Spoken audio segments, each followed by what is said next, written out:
Okay, let's see if this works.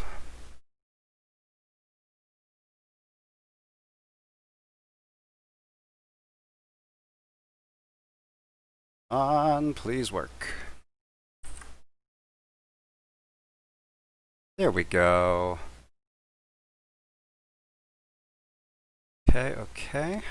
Let me post this to the Discord. Okay, Boomer. Great way to open things up. Do this.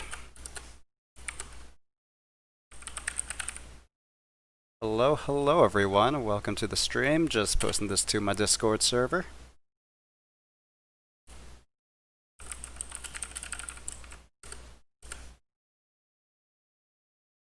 Okay, I'm also going to be drinking some tea because I still am trying to wake up.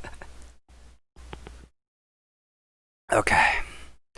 So, I guess while people are climbing in, hold on. I typed in Mewtwo Smash Ultimate Tournament, and why are my guides here? This doesn't make sense, whatever. Anyways, how could I lose to 4Xum? Because I air dodged off stage.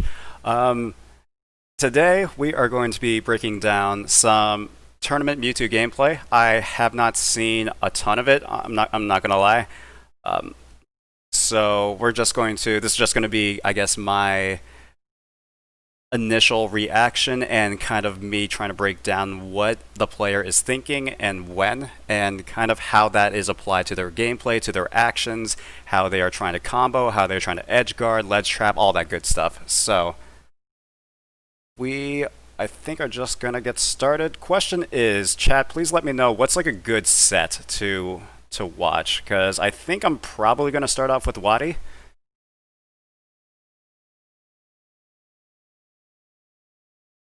But yeah, I think we're probably going to start with Wadi. This is like a year ago, that might not be super relevant, though it's all tournament gameplay, so it's all really good. Let's see, what else is there? There's a lot of logic. See, Gen and Zenkai. I actually have watched this, so I think let's start with this one. Yeah, let's go with this. Also, let me know how the volume is. I'm probably going to turn this down just a little bit. Alright, turn this all the way up to 720, because why not? My face cam is frozen. On my screen, it looks fine. Interesting. Alright, so this is Jen, who is playing Palutena, and Jen is a really good player. I believe Jen is top 10 PR in New York City, which is really good. Zenkai is not necessarily a hidden boss, but he is very, very close to being PR when he was still playing before COVID. So we got Palutena against Mewtwo, and right off the bat, I will just say this is a pretty bad matchup for Mewtwo. That's not to say it's not winnable at all. Mewtwo can definitely take games and even take sets off of this character. But yeah, so I think immediately what I want to see. Oh god, that's kind of loud. Look how far spread out like Zenkai's legs are. All right. It's like unnatural. So right off the bat, look how far. First thing I want to mention is that there is a really bad habit that a lot of Mewtwo players, and honestly just a lot of players in general, have. Excuse me, and that is they immediately give up stage control. Now for Mewtwo, so what I'm usually talking about is they immediately dash back. Spread out like Zenkai's legs and are. So that's what Zenkai does. Now the reason why this isn't a bad idea. Oh my god, I need to drink some more tea. Sorry. Is because Mewtwo thrives just being away from his opponent. That's just how he works as a character. And so Zenkai does the right thing right here. He dashes back, starts charging the Shadow Ball, starts that, I guess, conditioning process for Jen to like start trying to predict when he's going to throw the Shadow Ball, when he's just going to charge, when he's going to dash, that kind of deal. So that's how he starts it off. Like pretty nice. Like, that just makes me uncomfortable the way he sits on chairs. And anyhow, jumping Alright, into good job. the game, though, already dealing 24% with multi. Okay, so that was actually a great option right here. It's small right here. So Jen jumps in. So Jen's options are already pretty limited, and he throws out the Shadow Balls to prevent Jen from fast falling. So that already limits Jen's options immediately. So Jen basically has one or two options. Has a very few options. He can either air dodge, which is what he does. He can air dodge to either air dodge back to the ledge to set up a ledge situation, or he can air dodge in, just neutral air dodge, or follow up with an attack. Now, probably the best option right here was to follow up with an attack because Palutena's frame data is better than Mewtwo's, but he decides to go for a defensive option right here. And so, because he chose that option, Zenkai kind of frame traps him, assuming that he did that air dodge, and that's why this down tilt works, because it covers the down tilt covers the neutral air dodge, and now since he's behind him, it's fast enough where he can just punish like that. Zenkai's been showing me like a lot of cool stuff with Mewtwo. Like I remember watching him like off stream. Like he was placing against King Arts. Okay. He got, like, a Good teleport back to stage. Insane play with the character. Might have been a little bit of a misclick with that dash attack right there. Kind of gives up the ledge guard. Not bad at all. Like, But honestly, that was also really good. So Zenkai has constantly been air dodging in, or not air dodging in, has constantly been Shadow Ball, and then either dash in. And so he jumps in with the Shadow Ball and then immediately cancels that momentum with a double jump, canceled Shadow Ball. So that was really good. It's just honestly, more mix-ups, Mewtwo's more like, conditioning. It's kind of difficult to win neutral as Mewtwo sometimes. Was predicting him to be in front of him. just like This is where it gets scary. do anything. Hit me on Very nice. So this is how I know that these two have definitely played before, because Jen has not shown any I guess signs of him going for that ledge trump, and it seemed like Zenkai was very good on his reaction times, or just he knows that that's something that Jen likes to go for. So that tells me that Zenkai was expecting it, and he has done his homework in the sense that he knows what Jen is trying to look for, and he punishes that very, very nicely. But that up air hitbox is absolutely massive, like hitting Jen from under him. And honestly, the last time they played, last time that these two played, Jen like Just more conditioning, more neutral. It was like a couple of Xenos ago. So I'd be like interested to see if Zenkai is able to play this a little bit better this time around. All right, let's see how. Battlefield Fork's not going to be able to kill quite yet. Very nice. Okay, so this neutral air, while it's pretty insignificant right here because it doesn't work, it still covered the completely low vertical, what's it called, recovery that Jen was potentially looking for, or could have done, and that would have got him. Both these characters are teleport. And I should also mention, I think this, when was this? Okay, so this is after the Palutena nerf, I think. So that means the Nair is still not as strong. It's not as good of a kill move anymore. It's objectively a little bit easier to punish just because of the way that he snaps to ledge. Okay, makes sense. That was a pretty good first stock for Jen. And so that's actually something that I don't really agree with. So Zenkai loses his stock, that's fine. It's whatever. But what I don't like immediately is that he instantly backs himself into a corner. He's invincible right here, and so I think he's usually fine. Like, I've talked with Zenkai, and he's fine with playing Mewtwo in a corner. But the problem, at least with this, or the problem I have, is that he backs himself into a corner, which, by the way, Palutena is really good at playing, and he's already invincible though. Like, he just spawned in, and so I think if I were him, I would have potentially just be a little more aggressive, at least while I still had the invincibility. That's just me though. Like I said, this is just kind of me playing Captain Hindsight. Hindsight's always 20/20, but that's just my initial thoughts. Charge. So that's an interesting down smash, and honestly, it's more of a bait than anything, because it has so little end lag that he does it from like safe distances where you just have to like hold it. Interesting. So I'm trying to think how I would have followed up with after that this down smash right here. So that's obviously going to hit Palutena's shield. It's fine. I'm surprised that he actually went for the air dodge, or not the air dodge, the spot dodge. Simply because it's down smash for Mewtwo on shield is pretty safe. So he can. I like to think he could follow up with either a jab, a quick aerial, or something of the sort. But he goes for a defensive option. Technically, the down smash on his shield should have been safe, but because he was so hasty with that was a very interesting disable. I was like, okay, falling aerial time. I like the way Zenkai uses his side specials just to delay his recovery. Oh wow, that was dangerous. That was a weird exchange. He just pushed him out Oh. of the way. Avoided. I wanted to say that was probably a misinput, because that was definitely that teleport in was definitely reactable. So he probably could have followed up with a dash attack or a grab or something. He just pushed him out of the way. Avoided. Now, by throwing out Very that good fully disable, charged, or not shadow disable, ball, teleport. I think that was a reflector bait. All right, let's see how he because does the Zenkai sedge guard. wanted to shoot out in his own reflector. It'll get back Very nice. Okay, so because Zenkai wanted to shoot out in his own reflector. I'm trying to think what prompted the ledge jump. Oh, he just double jumps in from the ledge. Yeah, that's good. Good catch. He's gonna do it 3 times. He's like, yeah, you're not. I'm definitely gonna do it 3 times in a row. You're not gonna expect it at all. That was like Very good reaction time from Jen. I think that was good for catching all sorts of. All right, and so this is the part where it's actually really tough as Mewtwo against Palutena, because Palutena can just hold that advantage state so well. She's super fast, has really good aerials, and so this is when Mewtwo really struggles, just trying to get back to stage and trying to reset that neutral. Couldn't get up normally, couldn't jump. But this is quite the deficit for Zenkai right now. A whole stock down. Oh, very good parry from Jen. He was eating at least 30% if he didn't get that parry. So dangerous for him, but so smart of him just to keep his jump. As you can see, Jen can just keep on this pressure because he has the stocks to do it, and also because Palutena just puts on this pressure super well. Holy crap, okay. Did he DI in, I wonder? Normally. So dangerous for him, but so smart of him just to keep his jump. Teleport immediately back to the stage. Palutena pressure.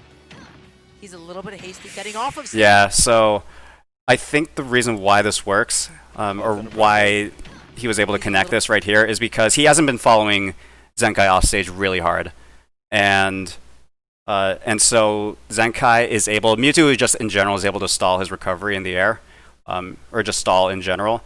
So he wasn't necessarily expecting Jen to go off stage that crazy, and as a result, he doesn't do anything. He doesn't air dodge, and yeah, that's why he takes that stock. Okay, so Jen is focused right now we're on to game 2. So in terms of mentality thing, obviously that was a pretty rough game for Zenkai, but he's a tournament player. He knows what he's doing. I would expect him to go to either Town and City or Kalos, assuming that those are not banned.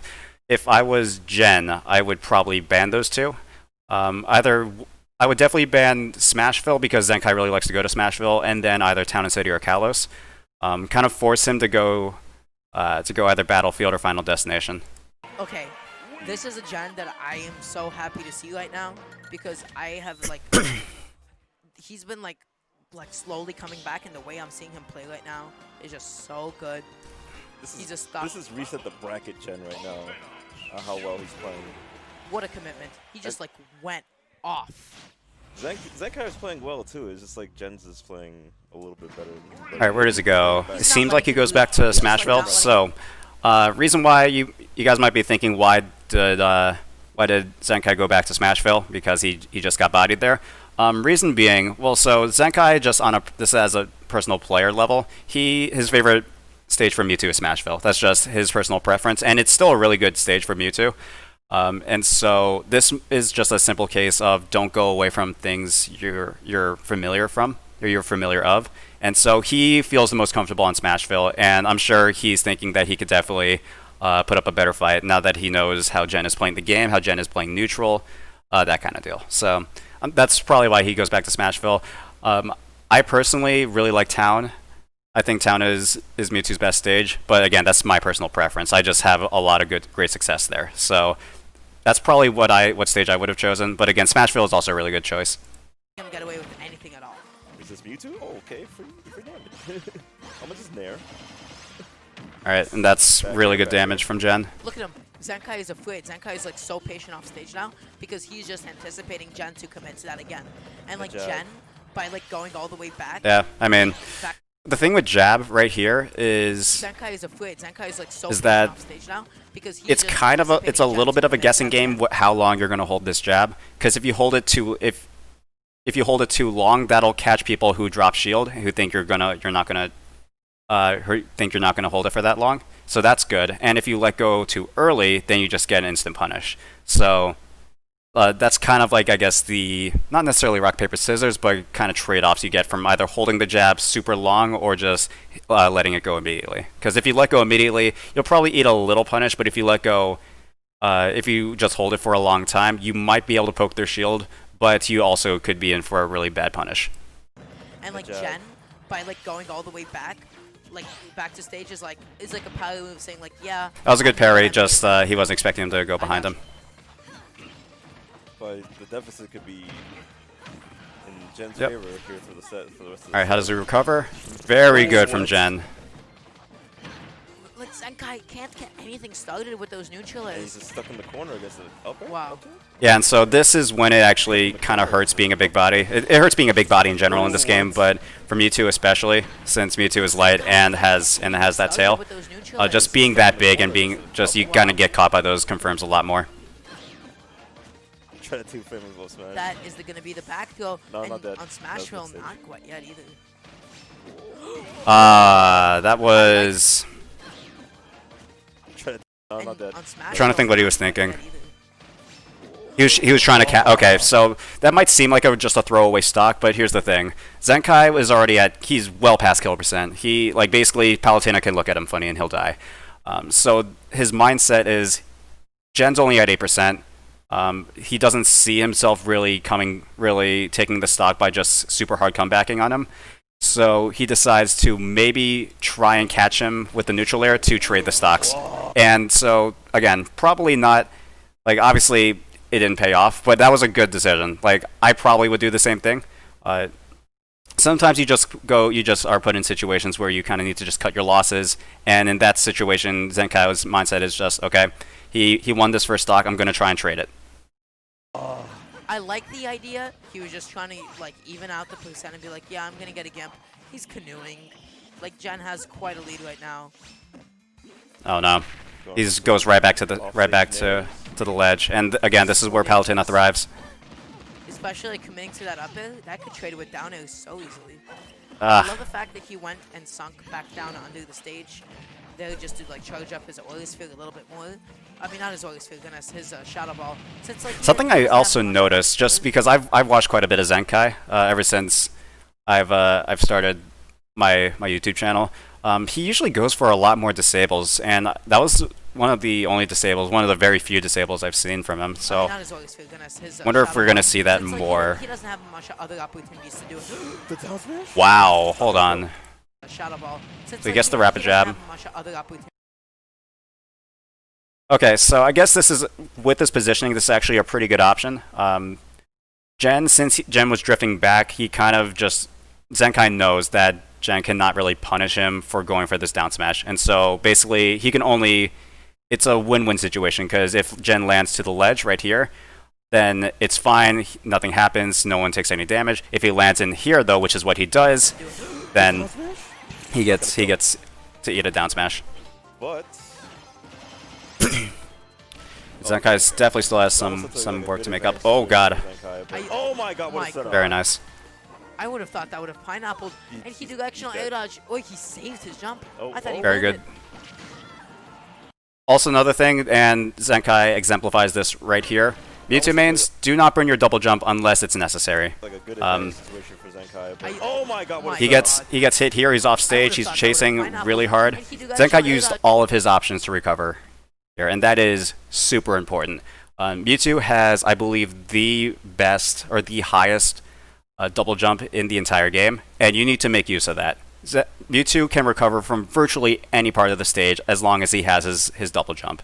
So just make sure, keep it as like a last resort, because Mewtwo, obviously with the teleport thing, he kind of gets really screwed over. He gets around, I think, 4 frames of vulnerability. So the 2 framing actually means the person has 4 frames to catch you. And Zenkai recovers from this really, really well. Oh, he saved his jump. I thought he burned it.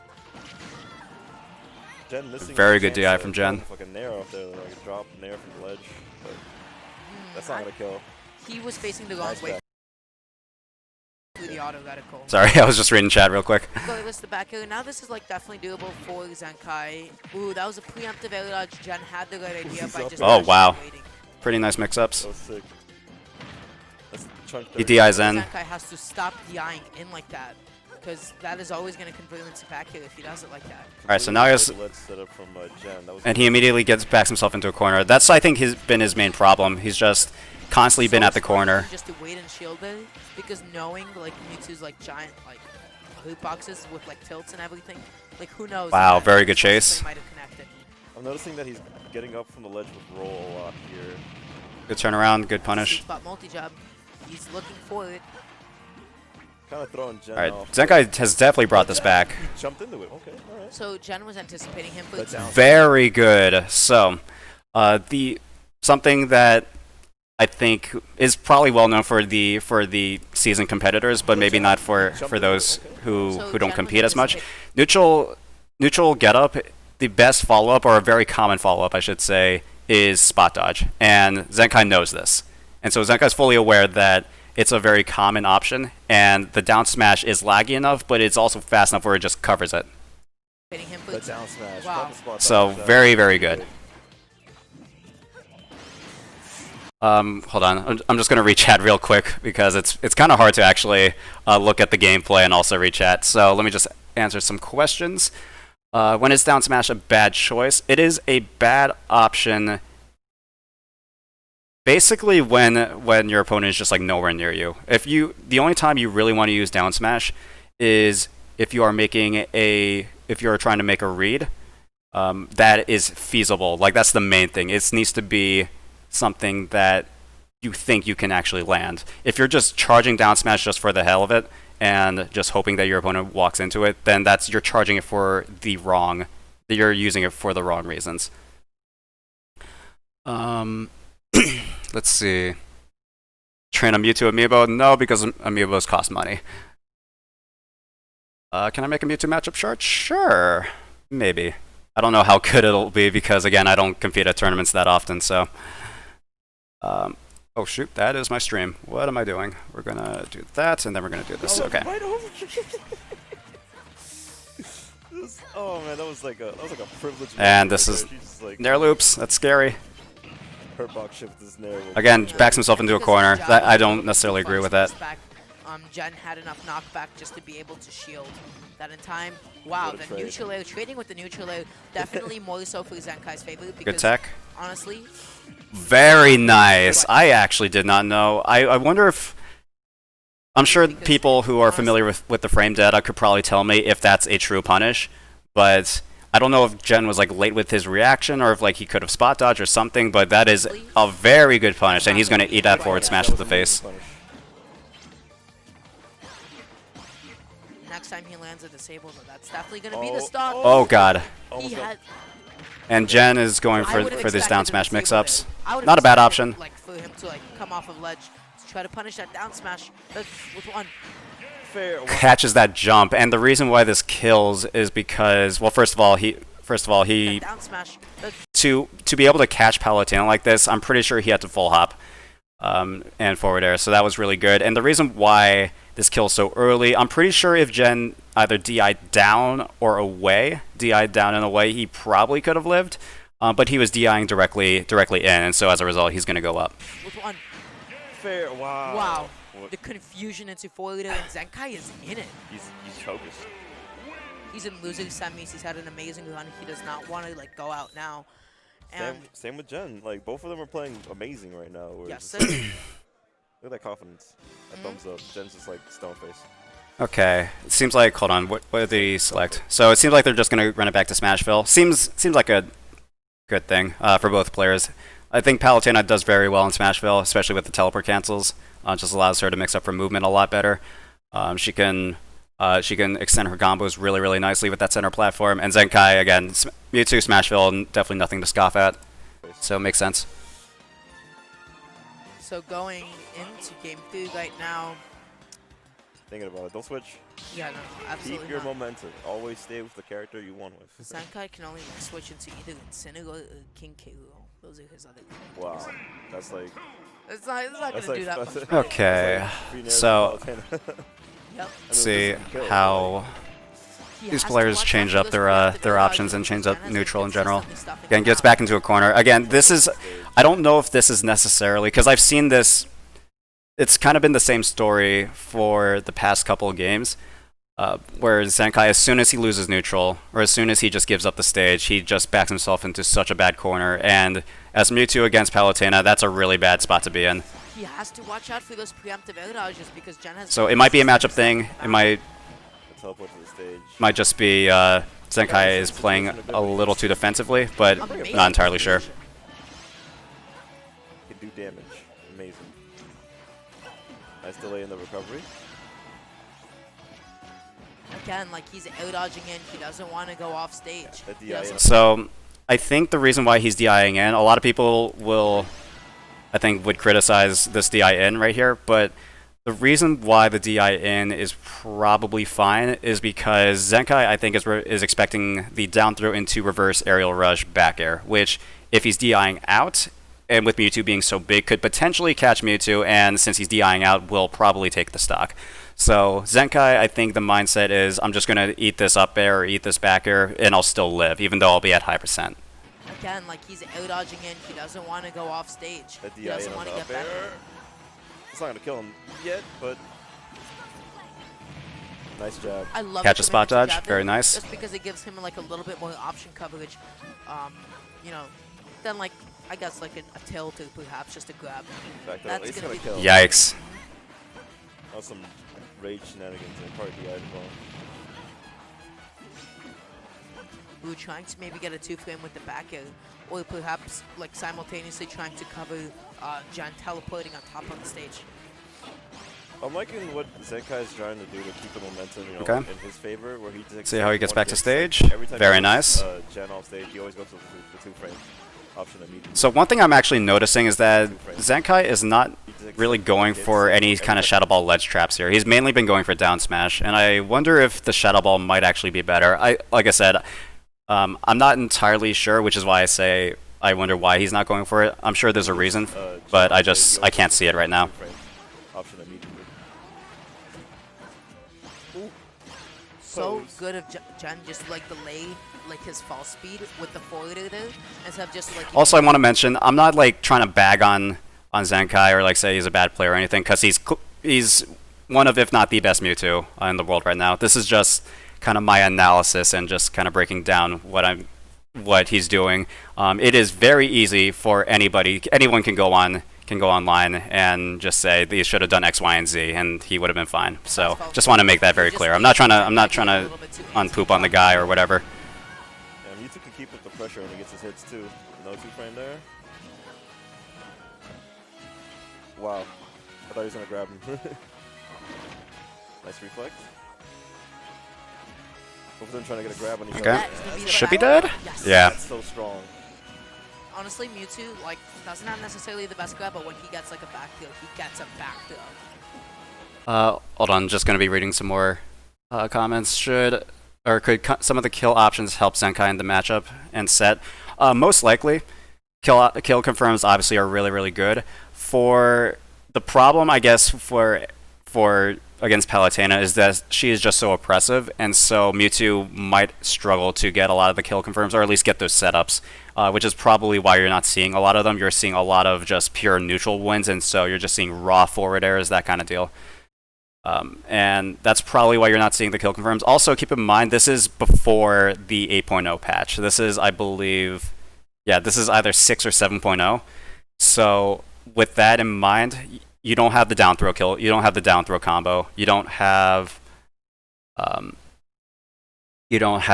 up air buffs. You don't have the back air buffs. So this is a little bit of outdated Mewtwo. The general game plan is still very much the same. But just keep those in mind. There's a reason why he's not going for down throw. There's a reason why he's not going for just further up air juggles, that kind of deal.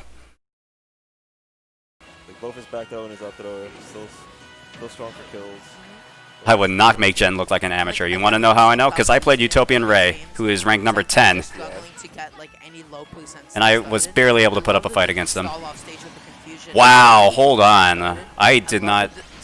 That is just... That's kind of just a little bit of top-tier privilege right there. The previous games. Zenkai is just This wasn't necessarily a bad option. Maybe probably should have waited a little bit on the ledge, but that's just tough. I don't know what to say. Oh my god, what a powerful move. Yep, loses one neutral interaction, and he's eating 45. Granted, Mewtwo can do the same thing, but... What a goddess. Oh god, he's without a double jump. Oh my god, Jen is just like on top of him. Yikes. This is a really tough set. He can't touch him. Yes, queen. Hit him with these nails. Dash attack, not going to punish. Oh, the up smash. Wow, that actually reached the shield, and... Yeah, that's why you DI in right here. DI in, Zenkai, this is how I know Zenkai knows the matchup. He knows that this percent, down throw into reverse aerial rush back air is not going to kill. And he DI'd in on the down throw again. Almost. He tried to get the low percent gimp, which would have been done like... And kind of gets caught by the tail. This has got this in control. Like one good hit is just going to take it. This is so difficult for Mewtwo to come back from situations like this. I love... That's scary. I love that recovery mix. I forgot that Mewtwo had a wall jump up until this moment. Alright, and back air is definitely going to kill him. Going to be it. Good games. 2-1. Shake my hand. Oh, this is losers semis, but it's best of 3. Interesting. Okay, well, he loses the set 2-1. That's fine. I for whatever reason, I thought it was best of 5, but that's cool. Anyways, yeah, really good set. Zenkai definitely put up a fight, but I think Jen is definitely pretty experienced just with Palutena in general, and so as a result, I think kind of had more of an edge. Also, I kind of need to pee really badly, so I'm going to go do that, and we will probably look at another set, so I'll be back in just a second.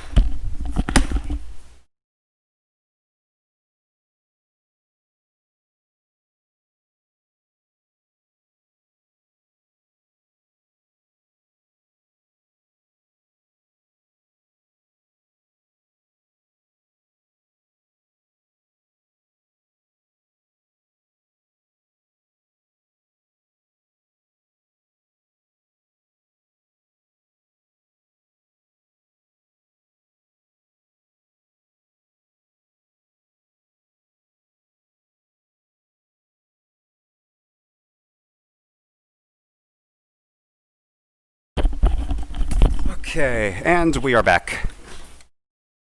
So, what set to watch next? Let's go ahead and pick out another set. Chat, if you see any that really catches your eye, definitely let me know. We just watched this one, I think. So, or no, we didn't. Oh, that's okay.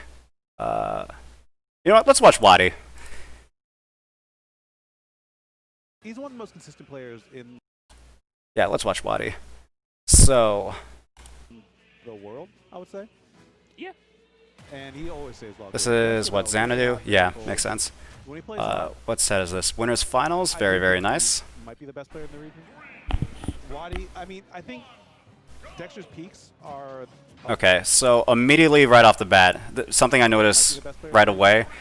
Wadi, I mean, I think Wadi's first instinct is just to go to center stage. Now this again is really important, but especially against Wolf, who just has such a good neutral and is so mobile both on the ground and in the air, that having that stage presence and forcing him to kind of interact, forcing him to do something, in this case bring up his shield, is extremely important. The other option, and the more common option, is to just back away, get off the platform and just back yourself into a corner, which is what I think Zenkai was doing a little too much in the last set.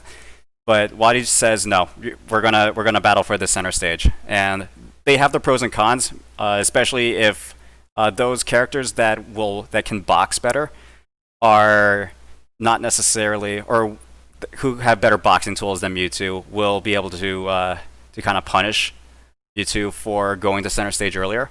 But it's kind of just pick your poison, not necessarily pick your poison, but just pick your option and be confident with it. are around the same as Wadi's consistency. And as you can see right here, again, this is very small, but he is immediately starting to condition with the Shadow Ball. So immediately brings up the shield. So this is a really important first interaction, because this tells Wadi, this gives Wadi information on what his opponent's initial reactions are to his Shadow Ball. As Wadi's consistent.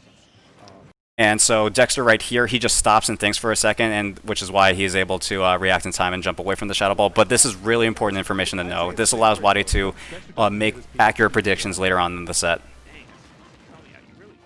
I mean, Dexter's amazing at this game. Do you see this? Okay. Most of the time. Yo, it was still spaced. And he is going really aggressively off stage. Does get the tech needed, but 61%. The damage already been done. I like that teleport right there. He's looking kind of safe right now. That was a little bit of a suspect grab from Dexter. Grab jabs are very strong in this game. You take like 20 to 30% off of a frame 2 to frame 4 option. What frames do you do? Good. But Very good his punish. frame 4. Okay. Yeah, that's pretty damn fast. I think what is Fox frame 2 or is his frame Fox 2? frame 2. Yeah, that's why I was like, depending on what character you are. Yeah, I think Inklings is 4 also. We all know that busted that one. Tries to go for a jab, grab mix-up. Like, you do the damage of a combo with a And move. reason why Wadi kind of stalls right here is because he knows Wolf has really good two-framing options, and so if he chooses an immediate option, it's entirely possible that Dexter will read that and just immediately go for either a forward tilt, like angled down forward tilt, or down smash. So that was really good recovery by Wadi. Damage of a combo with a move that fast. Okay. Catches the tail. Dexter, he's giving Wadi a couple rapid hits to the face and already evening up the game. And what a bold statement, running right at him. Mewtwo with the charged Shadow Ball and just grabbing. Smart mix-up.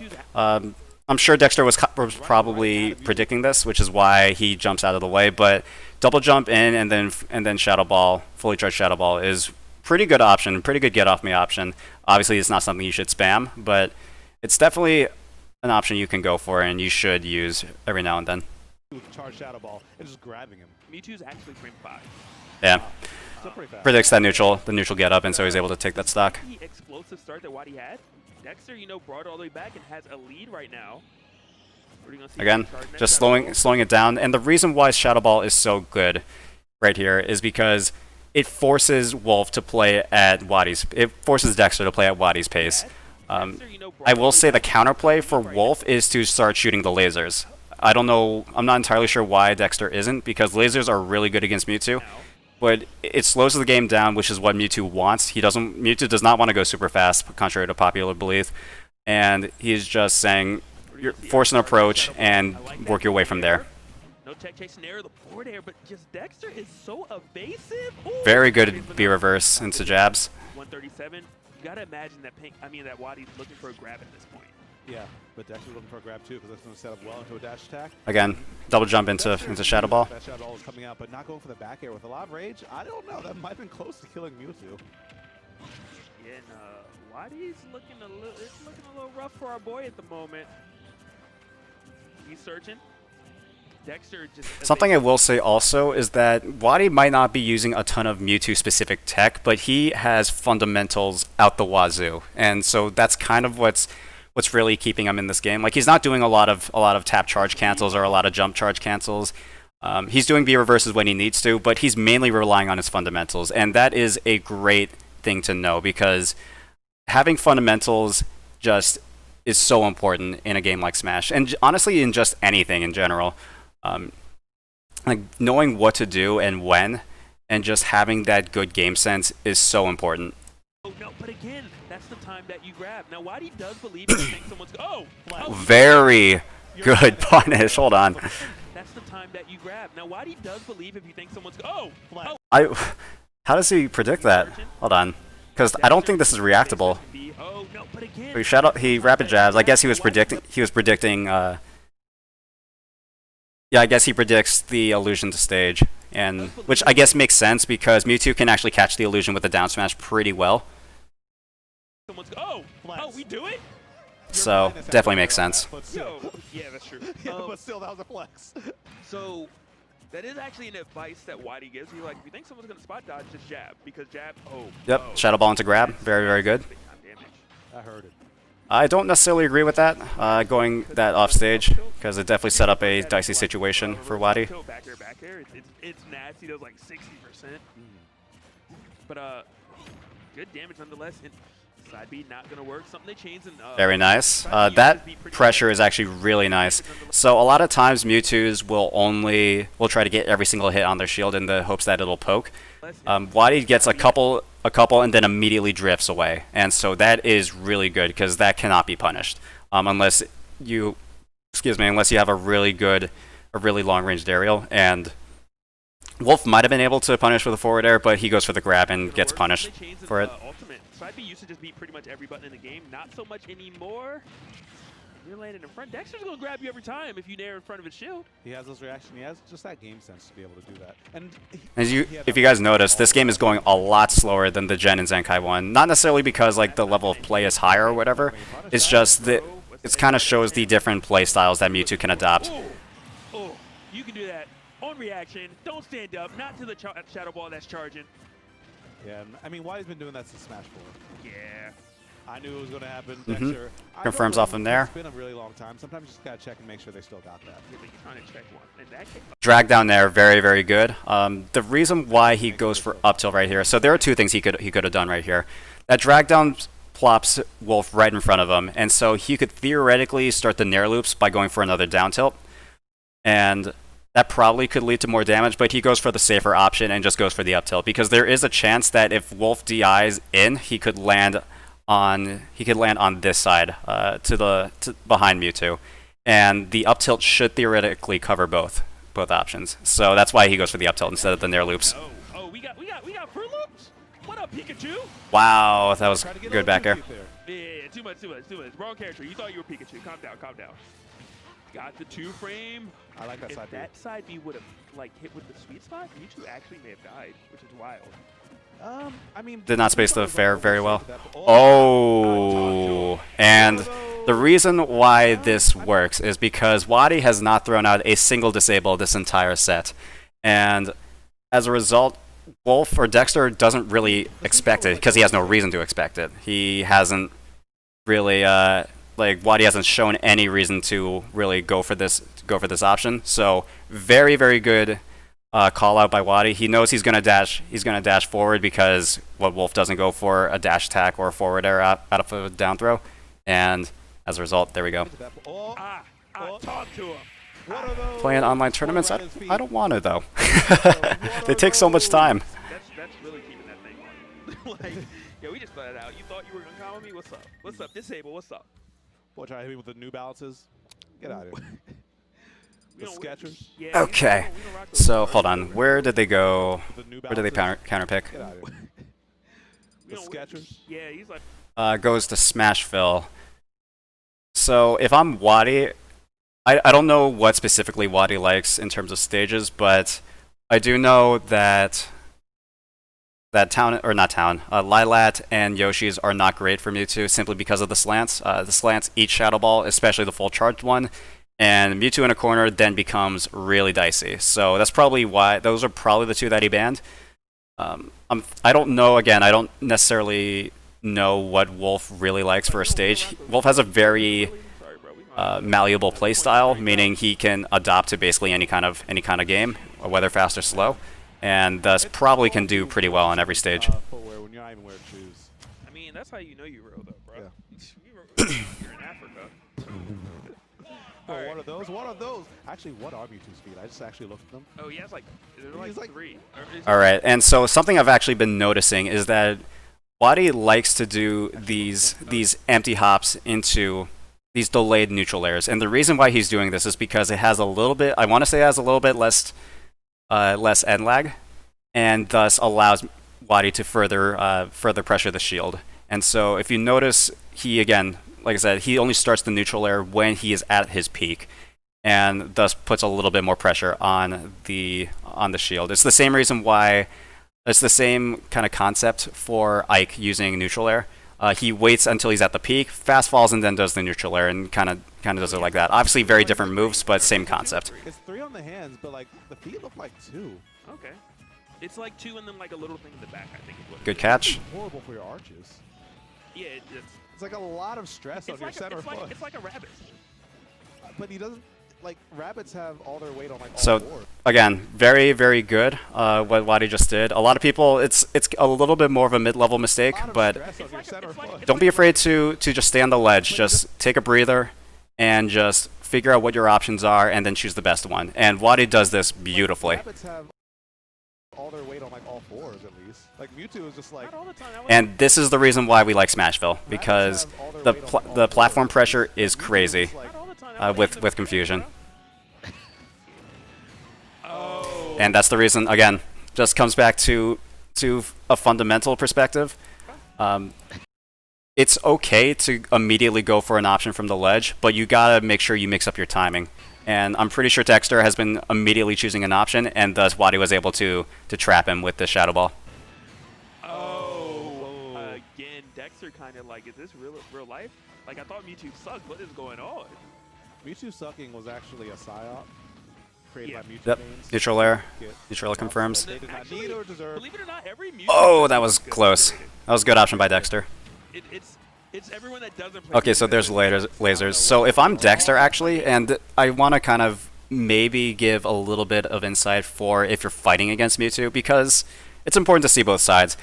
Honestly, as an adaptation, I would like to see Dexter do a little more lasers, kind of force Mewtwo to do some kind of approach, so that Mewtwo can't just Shadow Ball camp for free.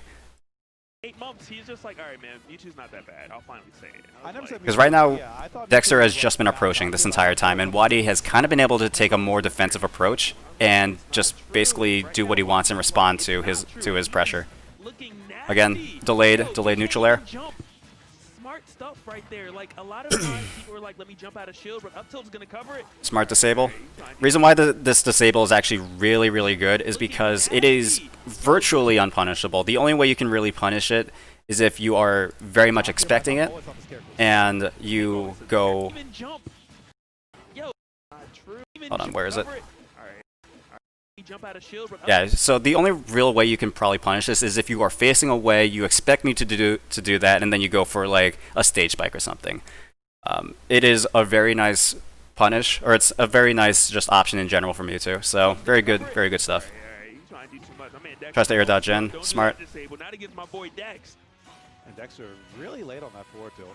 He might not have anticipated that angle. Maybe thought Wadi would drop. This also could potentially be just Dexter's matchup inexperience. I know that Wadi and Dexter do play quite a bit, but Mewtwo is a very uncommon character, and that's important. That's important stuff, because a lot of people know how to fight against Wolf. A lot of people know how to fight against Palutena. A lot of people try to know how to fight against Pikachu, but there are not a lot of Mewtwo mains in this world, and so being an uncommon character does have its benefits, because sometimes people just will not know the matchup, and that can definitely matter in sets. But still capitalizing off of it really well. Force him off stage again, but you can't really shoot those lasers. Wadi's just been known to use that side B almost regardless of what you're doing. He might. He is. Wow, hold on. Known to use that side B. Yeah, I guess Mewtwo Rage 110%, and then being just over 100 for Wolf definitely will take him out from the ledge. Much needed buff that they did do to Mewtwo's back though. They made it stronger and it kills. It's like it's borderline nest kill power. It's getting up there. I do think he kind of needed that. Mewtwo's back throw being strong has been a consistent for as long as he's been. And this is just impeccable spacing by Wadi. And Wadi's trying to do that free stock with my man Dexter. Hold up. I'm not forget a 3-stock, but he might go for something crazy. Uh-oh. though. Good Trump. Good stuff. There's not really much he could have done right here, because he didn't land on the stage after leaving the ledge. And do that free But stock with my man Dexter. very good, at least, like catching his option. So he gets trumped right here. Dexter basically has the stock in the bag, unless he just really screws up. And so Wadi just goes for one last hurrah, just get a little bit of damage with that confusion. Honestly, in hindsight, probably could have maybe lived if he recovered to stage, if he teleports up and in, and he maybe land on this platform right here. Oh, he's still there, but Dexter relentless. Like, look, man, you can give me that 10%. I'm still coming back. Oh, Little so lucky with that. little miss based on the back air. 60%, he might have been a bit too far into back very easily. But still, playing with his heart on the table.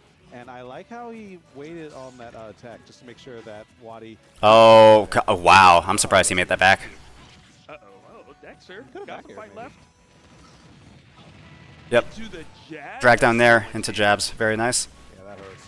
Mewtwo Mewtwo's Nair still looking like a Swiss Army knife, even though hitboxes aren't quite as big as Smash 4. And again, that laser getting reflected. And he can die to a back throw at the ledge. Dexter, this is scary. And you saw Waddy's dad back. He's like, I wish he would come over here. Yeah, do it. Is up throw going to be enough? I don't think it'll be quite enough, but the next one definitely is. Goes for 2 frames. Wow. Oh my God. That was a really...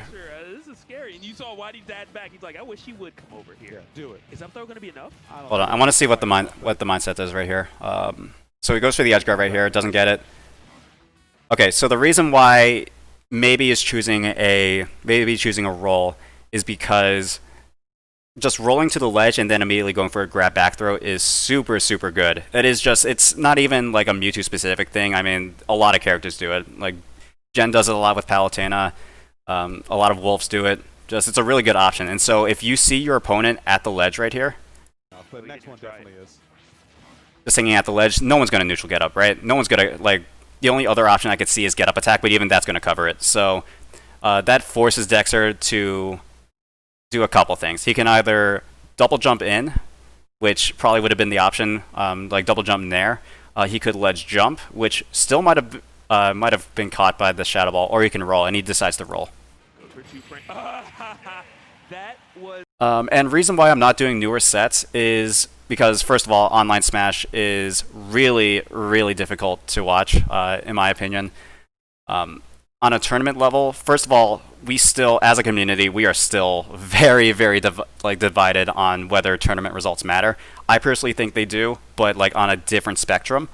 And also, Mewtwo online versus Mewtwo offline, I think, are significant enough where it's important to like actually note those differences and to really analyze them in a different way. Because Mewtwo online, you are basically using a lot more Shadow Ball. You are not playing nearly as aggressive, and a lot of it is more prediction based. And for Mewtwo, a lot of his stuff requires fast reaction times, and that is something that you can't. It's really, really difficult to do online. I'm not going to say impossible, but it is much harder to do online. So I personally like the offline tournaments a lot more. I don't think anybody will disagree with that. Genius. He ran to the position, turned around, and naturally like, hey, if I stand up, he's going to back throw me. I have to roll. But why he knew that, he said, here's a Shadow Ball for your troubles. Easy peasy lemon squeezy, but this is winner's final, so you got to win one more. But with how dominating he was looking in that first game, it's looking like Dexter might need... So when was this uploaded? I mean, February 28th, 2020 is not bad. Good gracious. Mewtwo's bodacious. So Waddy gonna try to do it again. This time PS2 is the stage that Dexter is elected. Okay. Start off better already. 34% unanswered. We see you, Dexter. You're here to play. Okay, so here I'm already seeing a lot more laser from Dexter, and that's good as a Wolf player. Start off better already. 34%. Force Mewtwo to make some kind of reaction to your lasers. I like how this starts, but in this game it's not about how you start, it's how you finish. And Dexter has not been able to finish consistently. Cross up. Okay. Cross up, gets caught by the jab, or by the grab, very good. Understanding of if he's getting crossed up or not, and he grabs 100% of the time that Waddy is nailed in front of his shield. What's up, Blau? So Dexter really playing patient, especially in these scramble scenarios. When Waddy was on shield before, he just kept on hitting buttons into it and forcing a bad reaction, but now he's just not being there. Okay. Which is a good option. Good stuff. Wow, good call out. So something I've also noticed with just through the past 2 games is that Waddy has not been using teleport a ton, and I think kind of part of the reason is because teleport can get 2-framed by Wolf really, really easily, and thus Waddy is kind of relying more on his ability to read his opponent and just recover to stage just using the double jump. So makes sense. Goes for a grab mix-up. That's actually interesting. I have never seen that. So first of all, I'm very surprised that Wolf did not cross up right here. Like I'm surprised he didn't end up on his Mewtwo's rear. So goes for the jab. Yeah, smart. Good forward throw, and why did I think we were going to see a disable whip punish? That would have been wild. Oh no. Alright, first off, I need that to work in the future. And he's going for the jab mix-up again. I guess he has the time to do it, because he's up 2-0 right now. Thought I was edge guarding you, bro. Nope. You're getting edge guarded. Hold that. Oh. He didn't sweet Good spot. confirm. If he sweet spotted, he actually might have died. Yeah. Oh no, and Wadi is starting to get picked apart. Dexter's starting to figure out what he needs to do, and it's working. This is so scary. Yep, just wait. Very good. He rolled. Very good patience by Wadi. That was one of the few times where I saw Dexter like see a roll on the ledge and not punish it with an up tilt. It is really, really I wouldn't say Mewtwo's a solid tier lower online. It's also, Yeah, up smash high. tier lists are super, super malleable in terms of like what low tier and high tier actually means. You can't charge in my face. Oh, that was good. Getting with the ledge trap up air. Dexter is finding absolutely everything, and he's Yeah, so Dexter is adapting extremely well. He's definitely playing a lot more patient, and that's what I'm talking about. That roll to the ledge into grab, super, super good way to catch the neutral get up. with the Seagull Joe smash for a special roll to the ledge, back throw. Dexter trying to answer back with a free stock of his own. And he might do just that. Wadi needs to get it together very quickly if he wants a shot. Okay, and you're not going to do it. Yeah, up smash is not going to work in the neutral. Just ran up and threw out the up smash. Like, oh man, Dexter wasn't going to hold that shield button. Dexter, if he hits this 2-frame, not even going for it. Because Okay. he's that confident. I mean, when he's doing everything right, he's like, man, I don't need to overcommit on a 2-frame. I can just hit you. Oh, we dropping it. Oh, He okay. might- And oh. Dexter's just doing whatever he wants right now. Yeah. Yeah. Oh my god, that kills. Free stock, but Put a was bow it on it. adjustments by Dexter? Okay, or was it so just- very, very dominant game from Wolf, from Dexter in general. I think Wadi just didn't adapt enough in time. I'm pretty sure he could have taken a couple stocks, or at least one stock in the set, but I think he's just using these last moments to just collect information, see how Dexter is adapting. 3 stock, but Put a was bow it on it. adjustments by Dexter, or was it this PS2 being a little bit of a problem? I think it was a bit of both. Okay, I think it was a bit of both. But I mean, when you have a counter pick advantage like that, you do need everything that you can get.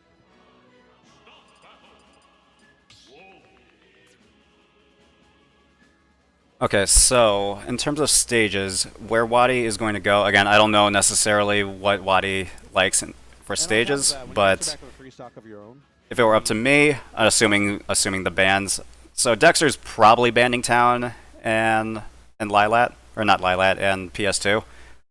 Not PS2. What am I saying, guys?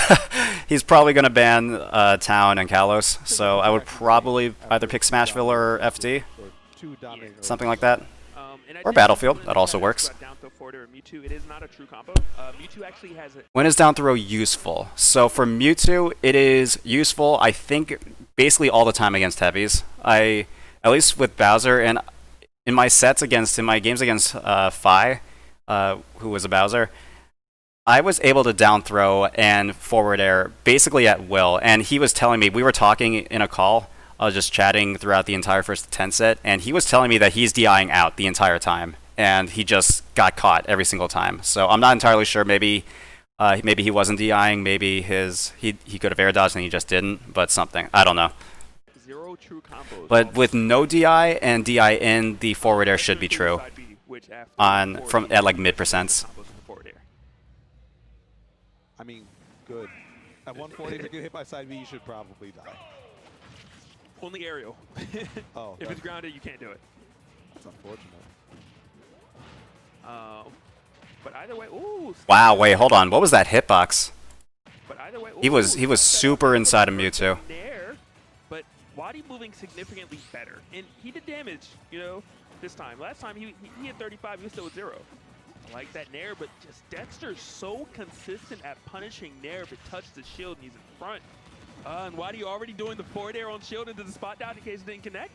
We were talking about that earlier. Alright, so in a corner. His forward air is actually -4. If space Goes for the drag down there again. Very, very nice. Nice stuff right there. Got the shield, no punish after, but the damage still been done. Another forward air. Yo, you should just down smash. Another question. Do I think Mewtwo wins this matchup? No. It is definitely very tough for Mewtwo. Just any character that has really good lingering hitboxes, and any character that has really good advantage state will generally win against Mewtwo. And unfortunately, that is Wolf, and it's not just Wolf, it's a lot of the space animals. Palutena does very well against Mewtwo, so Hit him with the what are those? Oh, but he was I want to say a lot of Wadi's success right here is being a better player, but also like really pushing Mewtwo's advantage state, because Mewtwo, again, really good advantage, really good neutral. Is one problem is that if you lose that neutral, you are in such a bad hole. You're in such a bad position where coming back to the stage and just resetting neutral is so difficult. So a lot of Mewtwo players will. I know Amble puts Wolf as a -2, and I probably put him as a -1, but I can definitely see why it's a -2, or why he thinks it's -2. It definitely goes around, hovers around -2 or -1. So many resources to make it back, and he's still on the ledge. There's still no guarantee. He essentially Very nice. So he's been Dexter, so right here, just doing empty hops right here, and Dexter predicting another empty hop or just the Shadow Ball in general, does a ledge jump, and Wadi punishes him. He essentially died because he chased a bit too far there. You can't chase Wadi. Yeah, it's a dangerous game, man. It's like chasing the high at a casino. In Fox and Falco, worse for Mewtwo. It's debatable. Wadi did it once. But the house always wins. Yo, yeah. Alright, Wadi is on that ledge. How are you gonna get up? Gonna jump and then air dodge Dexter, just not knowing where the hell Wadi was at with that up smash. I like it. Dexter knowing that you can't really punish that though, so he just opts to jump away. Still data for Wadi though. But that's the thing. If you jump away every time, what happens later when he starts doing forward air, forward air?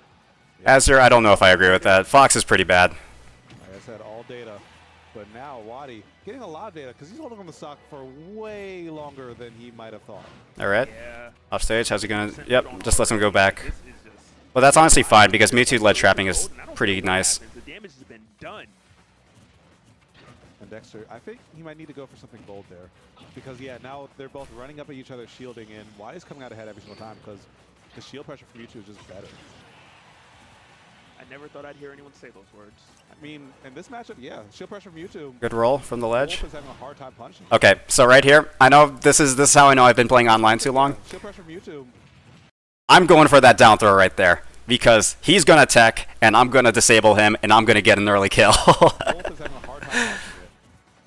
We're gonna see down smash attempt. No, goes for the down tilt.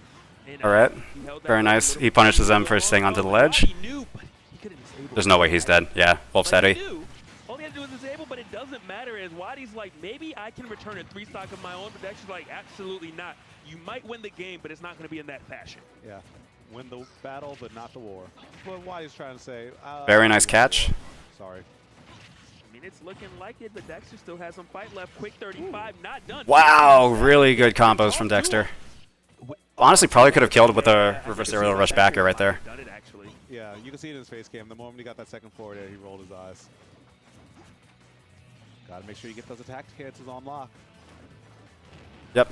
So again, Shadow Ball, super nice here. On lock. He forced out the jump. He lets the Shadow Ball go right here, and this is important because this means this whole horizontal area is kind of off limits, and so it forces out a double jump from Dexter, and thus Wadi was able to punish with a dash attack. I like that. Force the jump, follow up with the dash attack to punish the landing. Wadi right now in prime position to take this in 3-1 fashion over Dexter in winter finals. The shield's getting kind of small. Something might poke soon. Okay, Okay. getting that down smash. No Good tech read. shot, so he should be able to make it back just fine. And no 2-frame attempt either. Dexter over. Something I also noticed, Dexter definitely is not being aggressive enough when Wadi's at the ledge, because Wadi has just been able to take his time and pick out an option. I think Dexter would definitely do better if he forces the action. And that might be the win condition here, because Wadi's Shadow Balls have been doing a good job of finding the money. There's the teleport, very good teleport to stage. Goes for downer, not able to get it, but how do you get up? More Oh, empty he can hops, jump up with smart. the Side B, fearless right now is Dexter. Oh, He's dead here. in the last game, but that time Wadi was able to DI. Yeah, and he was like, didn't even try. You got it. That was a regrab. I had nothing to cover Yo, myself. you should have made him Stella move at least. Optimal. Yeah. Yo, you gonna hit me, you gonna All right, Stella so move, okay? Wolf can definitely come back in this Ooh, situation. parry the dash, and okay, we It's see. unlikely, but definitely can happen. Wadi is going a little too crazy for my liking. Not gonna do it quite yet. Zero rage on Wadi. No down smash attempt yet again. But I don't know if it matters. You know, you got to imagine Wadi's walking this in. As long as he doesn't get a Shadow Ball reflected at him, he should be good. Yeah, but come on, Dex. No JV. Yes. And Yo, Okay, no negative DIing in probably because he had that forward air and so was trying to follow up. True, that's true. No JV. Wadi could have went under the stage. Probably not in that situation because he already used his double jump, but it was an option. Even then, I don't think he would have gotten there fast enough. I'm pretty sure Wolf wouldn't have been able to catch him. Okay, so question for you guys. Do you guys want me to analyze another set, or do we want to move it to like a matchup chart or some kind of list? Because I'm basically just chilling for the entire day. Let me just check some stuff. My Mewtwo is a low tier. Well, you're not going to get that answer from me. Matchup chart, interesting. Okay. Let me quickly put on some music then. Do this.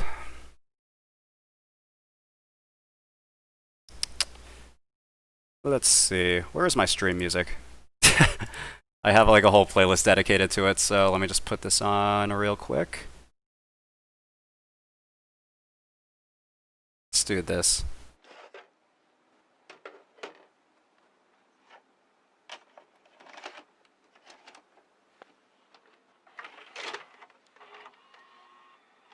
Okay, yeah.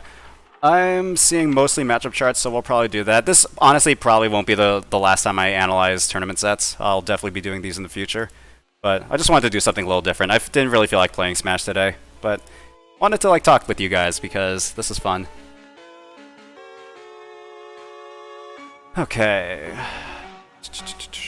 This is a little loud. Let me know how loud this music is, because it's definitely loud for me. Let me check my OBS.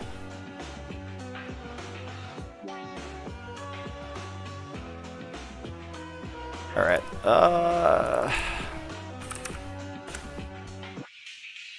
yeah, this works. Okay. So we'll go ahead and do this.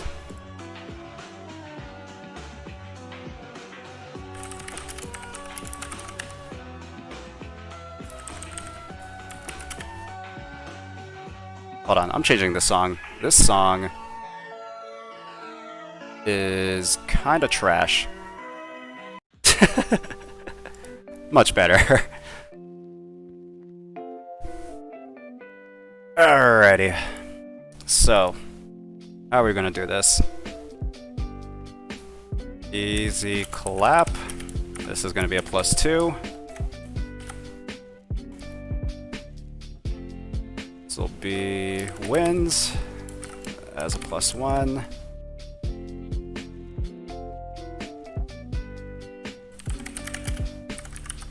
Do slight advantage here, like +0.5. This honestly is probably just even. We'll just do a clear even.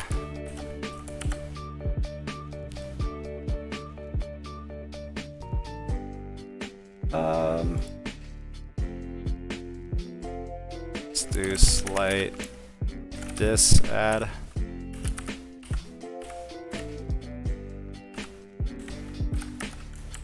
I can type, guys, I swear.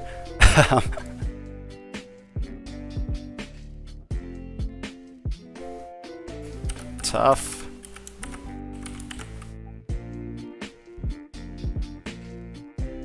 And help me.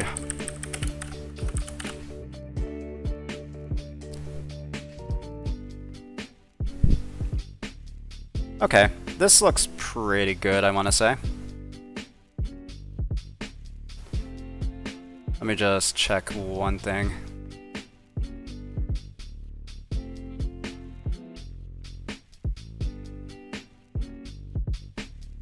Alrighty, so where do I want to start?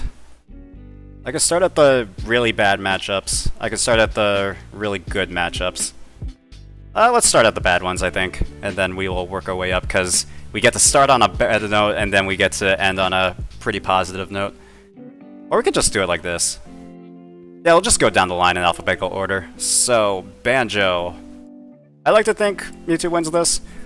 So Banjo's really neutral oriented. Grenades can be very annoying, as the egg firing can also be pretty annoying. But Mewtwo has Reflector. Mewtwo can box a lot better than Banjo. That's actually one of Banjo's weaknesses. I've actually been playing a lot of Banjo lately, and he's like super fun to play as. He requires definitely a lot of brain to like kind of pick and choose when you want to go in and stuff. But I just feel like Mewtwo has better neutral, and Banjo disadvantage isn't great. So like your boxing is just so much better than Banjo's, and I feel like just it wins. Though it's honestly it's either wins or a slight advantage. I can see this being even, and it's actually used to be one of my least favorite matchups, and that was just because I didn't know how to play against them. So that's probably why I was struggling so much. But yeah, no, I definitely feel like it's a very doable matchup. Really, when it comes down to Banjo, it just comes down to how patient you are, just as a player. And I think if you are patient and you pick and choose your times to go in correctly, there's no reason why you should lose. So that's what I would say. It's the same reason why I think a lot of people struggle with Ness and Jigglypuff. It's like they're not necessarily fun characters to fight against, but they can be very annoying, and they do require you to be very patient. And so it's like letting them do their stuff and then punishing them in return. That's probably the biggest, I guess, roadblock that people come across. So Bayo probably wins. I don't have a ton of Bayonetta experience. The only Bayonetta experience I have is basically just online, and so that's not a great indicator.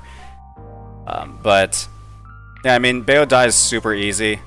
She can combo Mewtwo for days, and honestly will probably be slight advantage just with the Bayo buffs, because the SDI stuff is pretty tough for Mewtwo being so big. But I've never had issues with Bayonetta. Like, she has never killed me, under 100%, and that's a problem. If you're struggling to kill Mewtwo, that I think is a little bit of an issue, because Mewtwo is probably the easiest character to combo and the easiest character to kill. It's just that simple. Super big, super light, super floaty. So I shouldn't say super floaty, but you get the idea. Bowser probably is around even or advantage, slight advantage. Bowser is a super ignorant character, and by ignorant, I basically mean he just plays the matchup. He plays every single matchup the same way. There is not a ton of things Bowser needs to do differently when playing a rushdown as compared to like playing a defensive character. He basically just plays the same, and that's both good and bad, but it's pretty nice. Mewtwo can obviously combo him for days. As you guys saw, I had the down tilt nair loops into a down air against Fi, which was really nice, and that works extremely well on Bowser. Yeah, I mean, in Smash 4 it was probably even or slightly losing for Mewtwo, but Bowser was such a different character back then. I feel like you can't make that comparison here, because Bowser was a pure grappler back then. There was no reason to do anything except grab and not be out of shield. In this game, you have forward air, you have flying slam, super nice.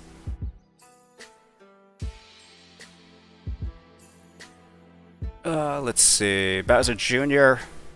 probably wins. I don't know. Bowser Jr. is he's a really good character, but I just feel like his shield pressure is very It's it's okay. And Mewtwo in his shield is usually not great, but it's very doable against Bowser Jr. You have a reflector to get rid of any kind of projectile shenanigans. You can gimp him off stage with the Shadow Ball, low charge Shadow Ball if he tries to up B. Yeah, really nice. Byleth, probably even. Yeah, I'd say that's even. Again, guys, keep in mind, slight advantage, even, and slight disadvantage is basically just my even chart. This is just, I guess, my speculation. Byleth can outrange Mewtwo pretty well. The tippers are pretty nasty and can kill Mewtwo really early. But I think Mewtwo has a much better neutral. Mewtwo can kind of camp Byleth out with Shadow Ball. And again, boxing I think is very easy for Mewtwo against Byleth. Falcon, I originally thought he was right here, and I don't know what I was thinking, honestly. I don't know. I just really like fighting Captain Falcon, but I still think it's probably either wins or slight advantage. I'll just put it here because I'm optimistic. So, yeah, Captain Falcon, I mean, he's your typical brawler. He kind of can close distance pretty easily, but he's a big body, he's pretty heavy, so he gets comboed for days. Mewtwo can edgeguard him extremely easily. Really the problem with most of Mewtwo's, I guess, struggles against characters is that Captain Falcon can get Mewtwo off stage, and then Mewtwo is perpetually in danger. And that's kind of a problem, but I don't think it's that bad. And again, Mewtwo probably loses the boxing matchup, like when they're in super close quarters combat. But as long as you just keep Falcon out of range, you respect the Falcon kick, you respect his up smash, you respect Raptor boost, it's a very doable matchup.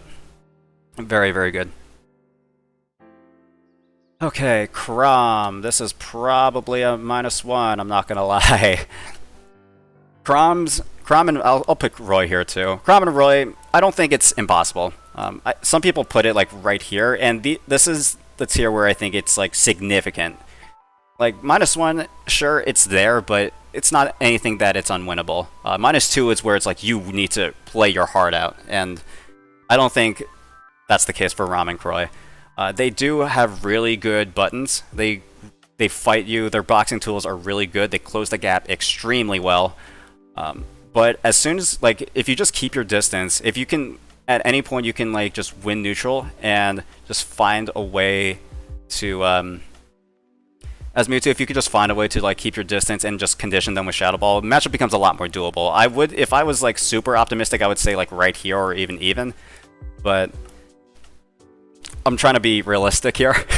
So that's what I would say. Obviously, they have disjoints. That's always a problem for Mewtwo. But yeah, they're difficult, not horrible. Cloud, probably slight disadvantage. Again, I have a little bit of, I guess, it's interesting with Cloud because I've played a ton of Clouds online, especially since the whole tournament scene has moved online. And Cloud online is extremely good. The reason why Cloud isn't nearly as good on for offline tournaments is because he just hardcore loses the parry system, and parry is a lot easier to get in offline setting.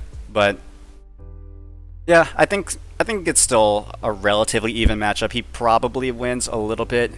Mewtwo does struggle a little bit to punish him out of shield, or to punish his shield, and to just overall avoid his back air and forward air. Obviously, you can do your whole Shadow Ball shenanigans and you'll most likely be fine. But being that big, having that big of hitboxes for Cloud and having that big of a hurtbox for Mewtwo is not great. Alright, Corrin, probably even.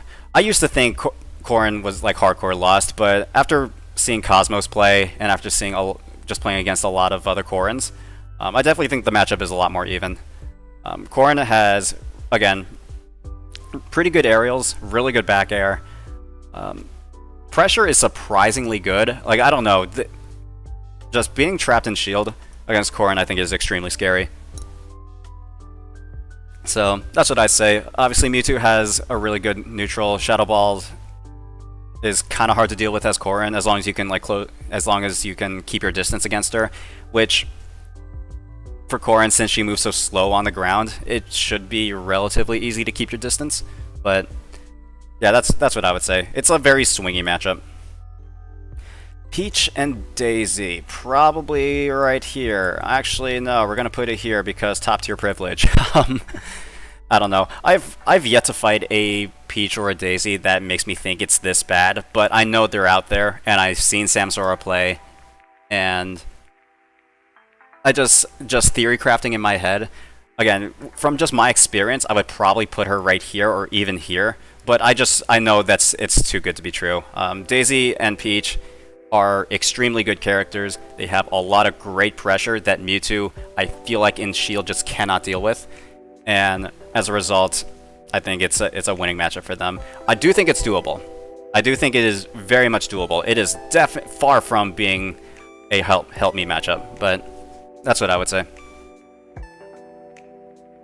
Okay, the pits, probably even.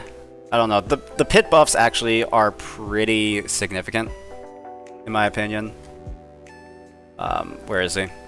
Like, pit, the up air buff is really, really good. And just, for Mewtwo being as heavy and as big as, or not heavy, as light and as big as he is, definitely gets caught a lot. Arrows, especially as pit, are really, really good. It basically means that Mewtwo cannot Shadow Ball camp for free, and that's important. So I would say, yeah, around even, maybe slight advantage if I'm being optimistic. But yeah, that's what I would say. Samus, I like to think it's slight advantage. Samus doesn't have great boxing tools, and I think Samus has a far worse neutral than Mewtwo. And so I think when just put in that situation, Mewtwo is going to win neutral more often than not. And I just think since Samus is so big, they're tall characters, they're heavy, they will get comboed, and you will do a lot of damage with them. Mewtwo can also edge guard them relatively easily. It's definitely not free, but it's very much doable. Hit is a bad matchup for Mewtwo. No, I put him in even for a reason. Okay, let's see. Diddy Kong. I am convinced that I either am horrible against this character, or Diddy Kong just wins the matchup. I just think Banana is incredibly hard to deal with as Mewtwo. Mewtwo can manage if Diddy does not have a banana, but Diddy's always going to have a banana, and so to basically prevent Diddy from having a banana, you have to kind of play the rushdown game, and to me, that's when Mewtwo really struggles. Yeah. So that's what I would say. Is this a Mewtwo matchup chart? Yes, it is. Title right here. I should also change my thing. I should change my title. Mewtwo matchup chart discussion. Keep in mind, guys, also, because I feel like I need to say this every time I make some kind of video related to my opinions. This is just my opinion. Do not take it super seriously. I am just a dumb internet boy who makes Mewtwo videos. So, with that out of the way, let's keep going. Donkey Kong, easy clap. I'm not even going to explain it. Dr. Mario probably wins. Mario can kind of mash around your shield. So, yeah, that's what I would say. Like, Dr. Mario can do some stuff, but it's very, I don't know, I feel like a lot of the shield pressure is fake, and as long as you're patient, you know what you're doing, you space with forward airs, you space with Shadow Ball, you should be fine. But DK, very easy clap. I have never had troubles with DK. Duck Hunt, probably slight disadvantage if I'm being honest. Like, I don't know, the cannon I think is pretty difficult to deal with, though it's doable. Honestly, the main thing is just like winning advantage or winning neutral is the main struggle with Duck Hunt. Because once you win advantage or once you win neutral, Mewtwo advantage and Duck Hunt disadvantage, I think is a match made in heaven. It is so nice. But the problem is actually winning that neutral. And so, just if you can kind of get around the cans, you get around the frisbees, then you'll be fine. Alrighty, going to Falco. Yeah, we're gonna put him there. Falco is, in my opinion, Mewtwo's worst matchup. Falco has really good frame data, especially compared to Mewtwo. I shouldn't say really good frame data, but good frame data when compared to Mewtwo. Up tilt is extremely difficult to deal with, and the Falco buffs only made this matchup worse. He basically combos you to 80, and he kills you at that same percent. And unfortunately for Mewtwo, being as light as he is, and being as big as he is, that's a problem. The other thing is that Shadow Ball kind of gets countered by both his Reflector and his Lasers. Both of those tools mean that Mewtwo cannot Shadow Ball camp, and so really the only thing that you have going for Mewtwo in this matchup is the edge guarding part. Fox is just simple. He's your typical rushdown character, and Mewtwo does struggle against rushdown. I know a lot of people say it's not that bad because you can kill him off of one hit or whatever. I think that is super optimistic, and I don't agree with that. To me, saying that you can kill Fox like once you off of like one good prediction is the equivalent of saying Ganondorf is a bad matchup for Mewtwo because Ganon can kill Mewtwo in 3 hits, which is which might be true, but you are going to be hitting him 20 times before he hits you 3 times. So that's like, I don't know. I think it's kind of flawed logic. So yeah. Fox, just in general, he blimps around your shield. He is so aggressive. He forces Mewtwo into his shield in places where he really should not be forced into. And yeah, it's just a problem. Obviously, a good Mewtwo player will be able to get around like bad Falco and bad Fox players, as any other player should be able to do. But assuming skill level is equal and assuming both players know the matchup equally well, the Fox and Falco player, I think, are going to win out a majority of the time. Alrighty. To be fair, I always get beat down by Foxes and end up winning in 2 hits. Yeah, and I play Ganondorf. I get beat down by Pikachu the entire time, and then I up smash twice and he's dead. So anyway, moving on to Ganondorf. I'm not going to explain this. He is an easy clap. Greninja, probably down here. Greninja just plays he's very linear, but unfortunately that linear playstyle is a rushdown playstyle, and that's a problem. Like, rushdown, again, Mewtwo just flat out struggles against rushdown characters. I don't think that's really a secret by now. It's just rushdown characters just in general prevent Mewtwo from Shadow Ball camping and prevent Mewtwo from just using Shadow Ball to its fullest potential. And since Shadow Ball is Mewtwo's best neutral tool and probably his best move in general, saying that Mewtwo, you cannot use that tool is a problem. And unfortunately, the rushdown characters just force Mewtwo into that situation. Alrighty, heroes. These characters are super weird. I am going to put them at even. The matchup can, with good RNG, can be down here, but with bad RNG can be up here and potentially here. So I'm going to put him here. It usually won't matter. He's probably hovering around like even, slight advantage, slight disadvantage anyway. So that's what I would say. Mewtwo, I don't really feel like it's super difficult to explain, but Mewtwo has better boxing tools. Hero just has very bad frame data. Has really good projectiles, but Mewtwo has a reflector. Mewtwo can't get screwed over by bounce, and that's a problem. But that's just relying on RNG to like kind of carry you in that matchup. And so I think Mewtwo is probably around here. Honestly, no, we'll put him right here, slight advantage. Okay. Who else is here? Ice Climbers. I do not have a lot of experience, so actually I am going to make a new tier called I Have No Clue.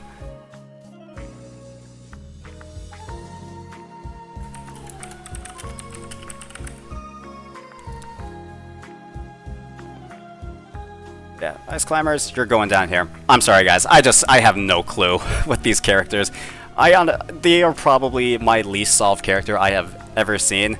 I've seen stuff where it's just like they seem broken, and then other times I see them and I'm like, what's happening? Like these characters seem so bad. So I have no clue. If I had to put them anywhere with my very limited Ice Climber experience, I would say probably around here. But then again, I feel like I've only played really good Ice Climber players.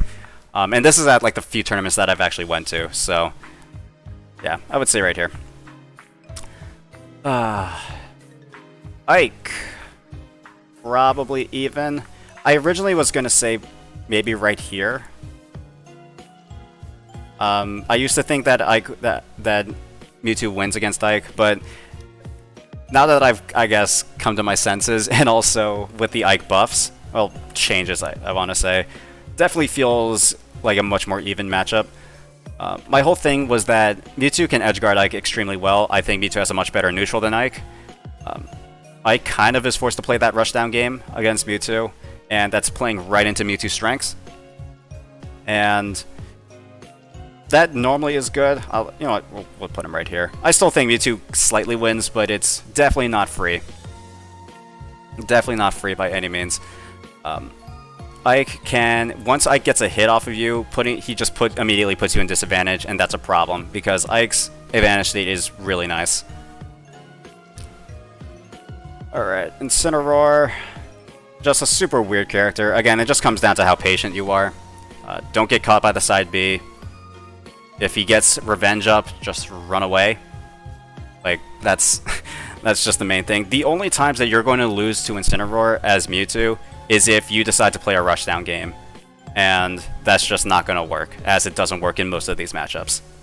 So, that's what I would say. Inkling, I think this is around even, if not maybe slight disadvantage. I should also, it's right there.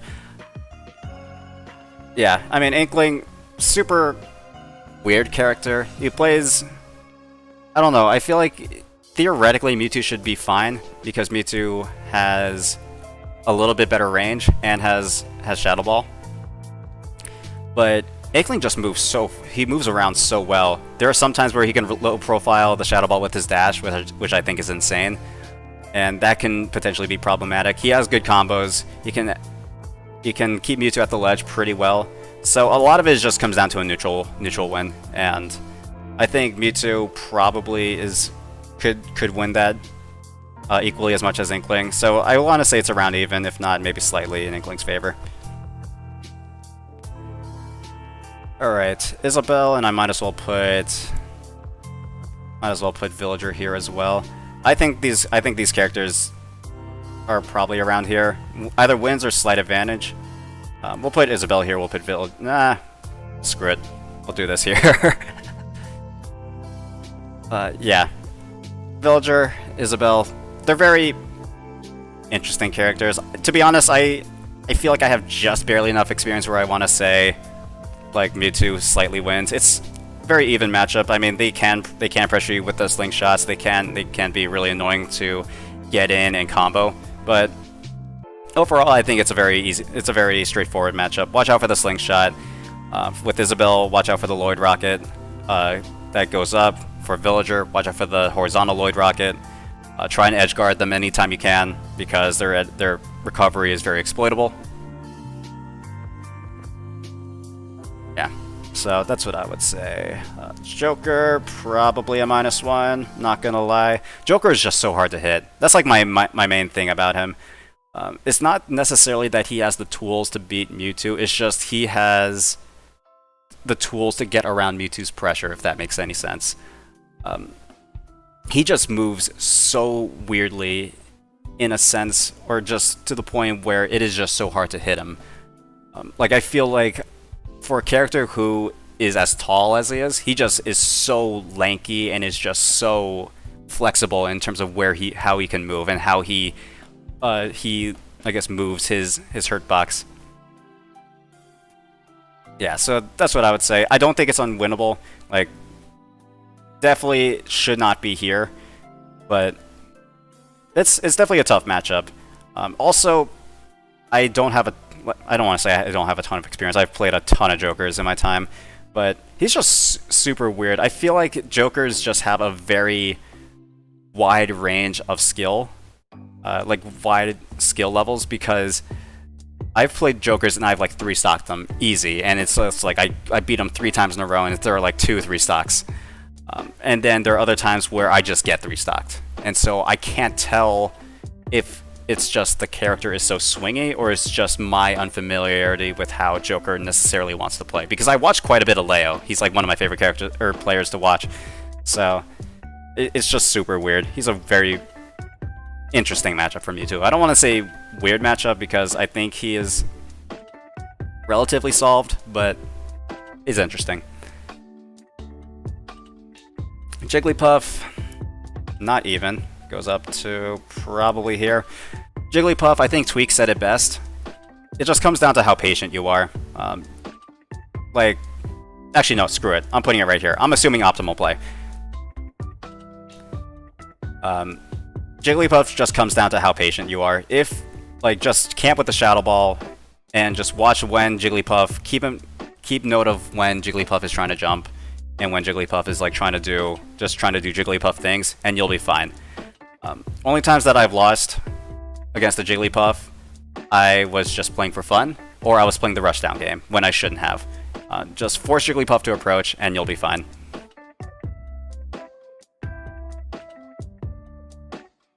Alright, Ken and Ryu probably is around even, if not slight advantage. He hovers around even or here. Thing is, they can both of them can kill Mewtwo very, very early. And that can be a problem, but Mewtwo can also combo them extremely well. Not to mention, they are always facing Mewtwo, and as a result, Mewtwo can get disables so easy. And I know disable is a very niche move, but when that niche move becomes super relevant because the characters literally are facing you the entire time, that's important. And you know what? I'm gonna put Terry here too. Just these three, I think. All it takes is like one good read, and you're fine. Like, it's just such a swingy matchup because again, I've gotten comboed by these characters for days, and it feels like the matchup is -2. But then I get one disable, and they're dead, and I win. So it's a very I guess volatile matchup, if you will. Okay, DDD.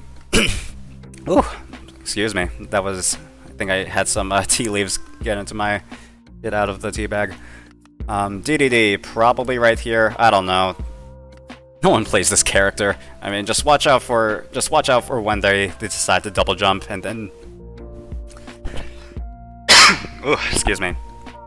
Just watch out for when they try to double jump there, double jump back air, that kind of deal. Watch out for when they're just jumping in and trying to land. Respect the Gordo, that kind of deal.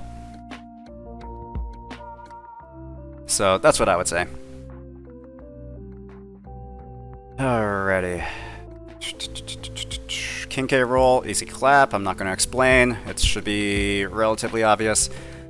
Kirby, again, I've always said this. Kirby is deceptively hard to fight against, but I think it's a relatively easy matchup if you know what you're doing. And the reason why I say it's deceptively hard is because a lot of people think that just Kirby cannot box up close, and that's just not the thing. That's just not the case. Kirby has really good boxing tools, and his main struggles are that he lacks range, and so you just got to keep him at that range.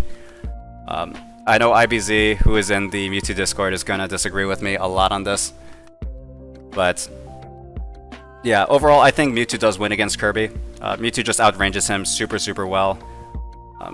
Edge guarding, I think, is pretty straightforward also.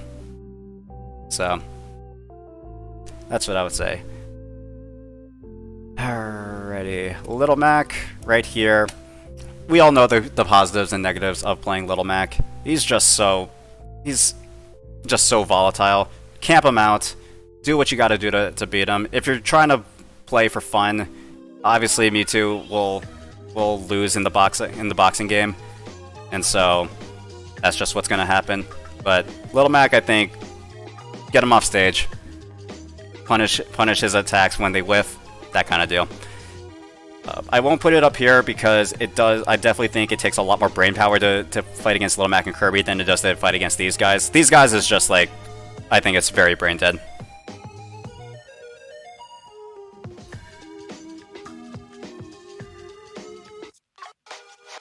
Okay, Link probably is down here, if not right here. Link just has so many projectiles and so many good moves. Like, why is Link's Nair better than half the cast? Someone please answer me that.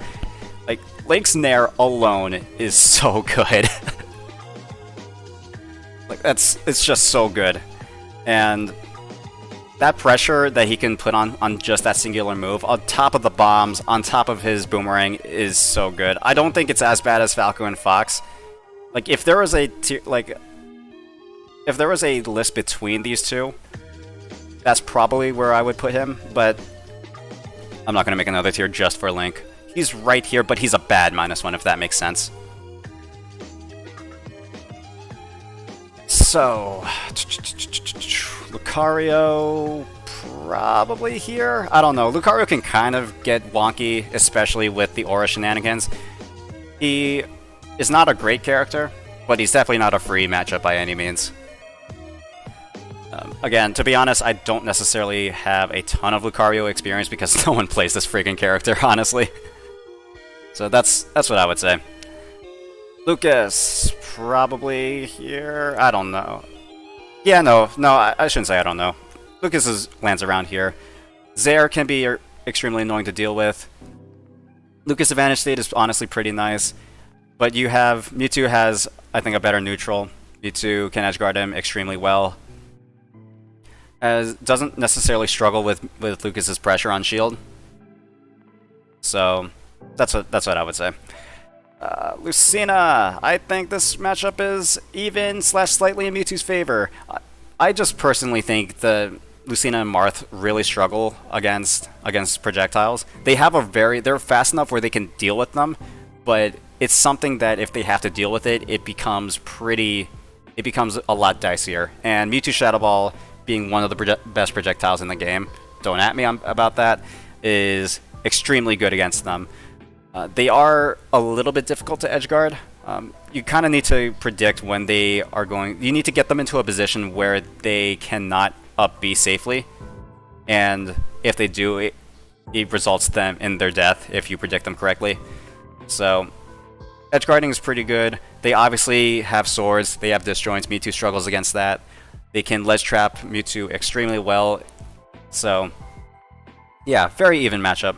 I think these two are similar enough where it's like Marth shouldn't be right here. Marth he's definitely worse than Lucina, but I don't think he is worse for Mewtwo.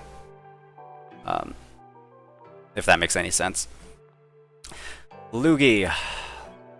Luigi is probably a +1. I'm not gonna lie. No, I don't want to say that. It's most likely even. Luigi, obviously, don't get grabbed against him. Mewtwo, I think, has a far better neutral. Luigi has basically no neutral at all, and that's a problem.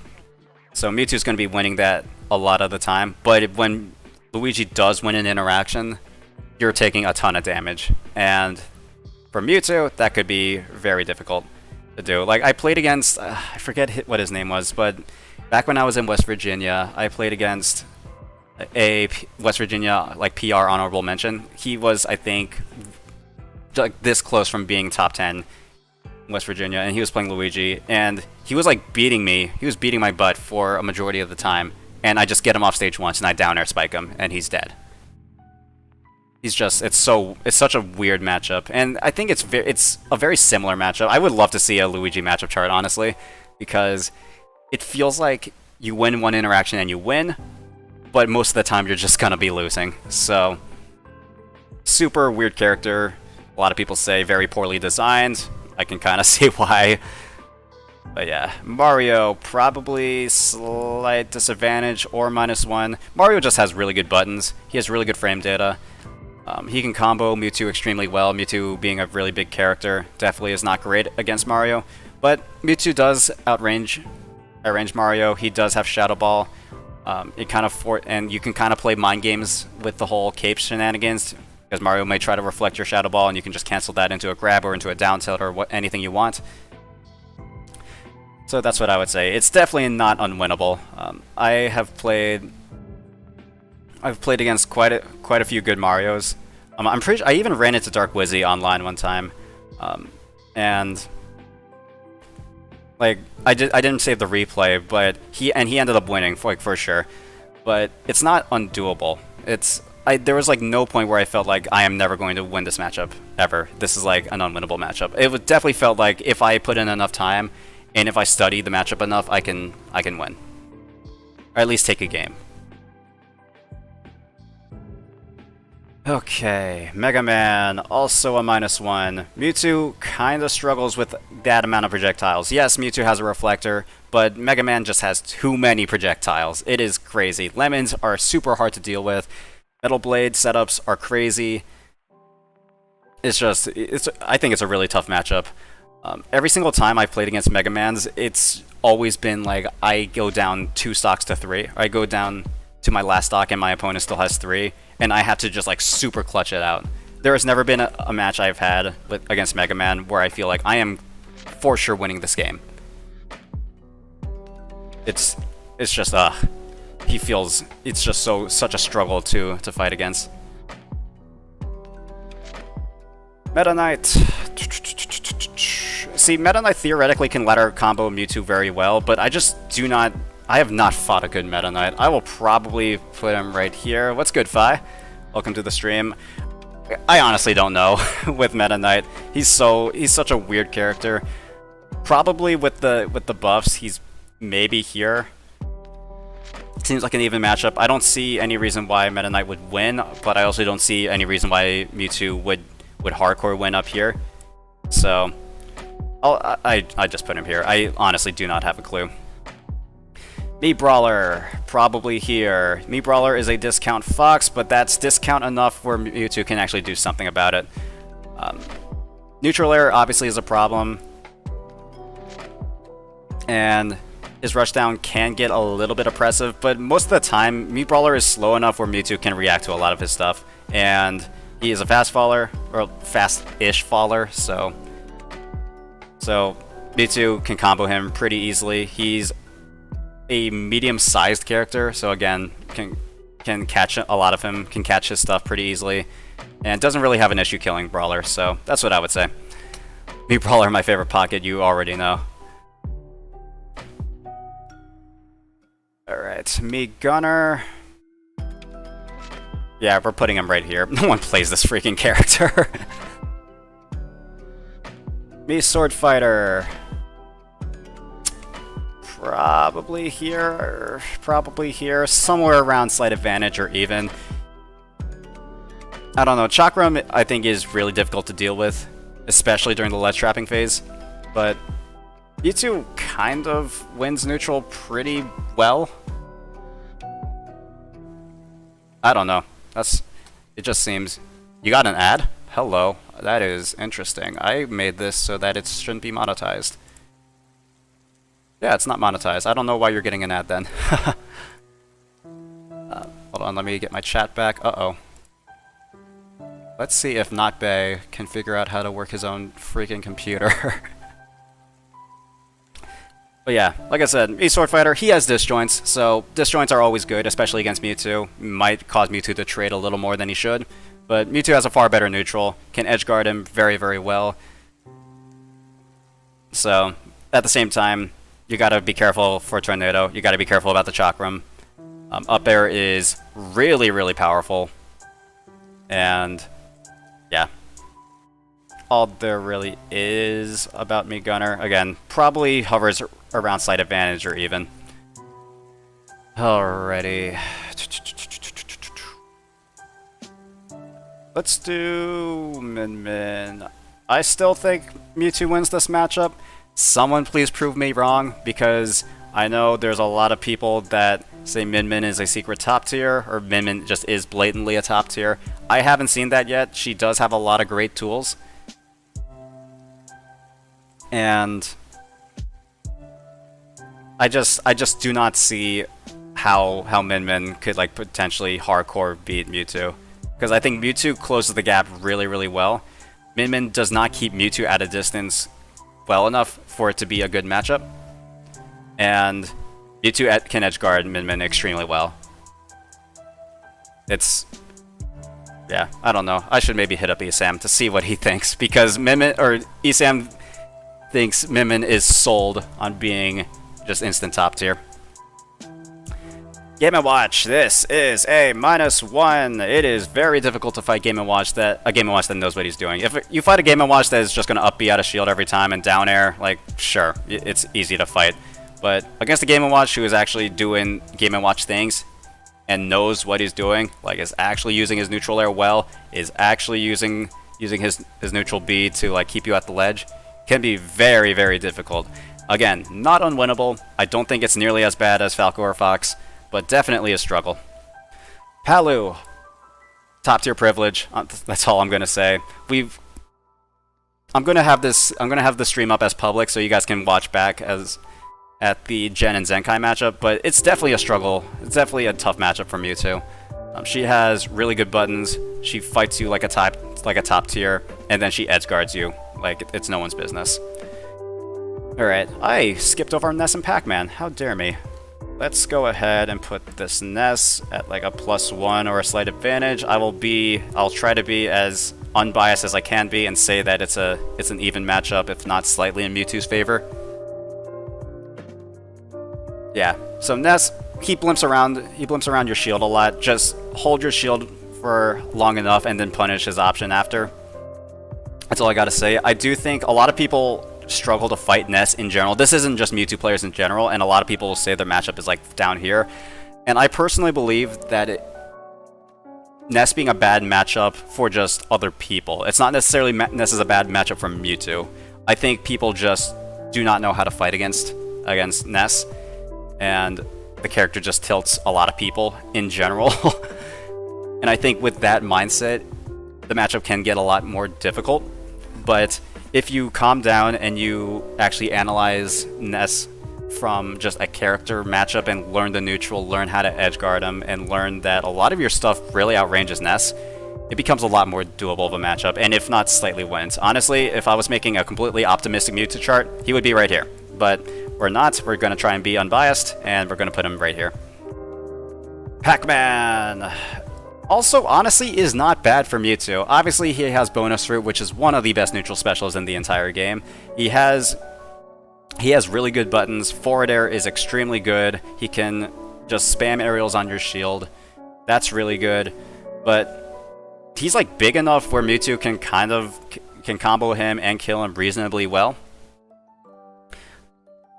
Again, maybe this is because I've only fought Pac-Mans online, and thus they can't do all their Pac-Man shenanigans, but I've never had like just a super oppressive Pac-Man player, and usually the times when I've lost against Pac-Mans is just because me being a bad player. It wasn't because my opponent, like obviously my opponent was skilled and they knew their stuff, but a lot of it was just my mistakes and what I failed to do in the matchup. So I would say it's around even, if not slightly in Pac-Man's favor, just because Pac-Man is a top tier, or at the very least high tier.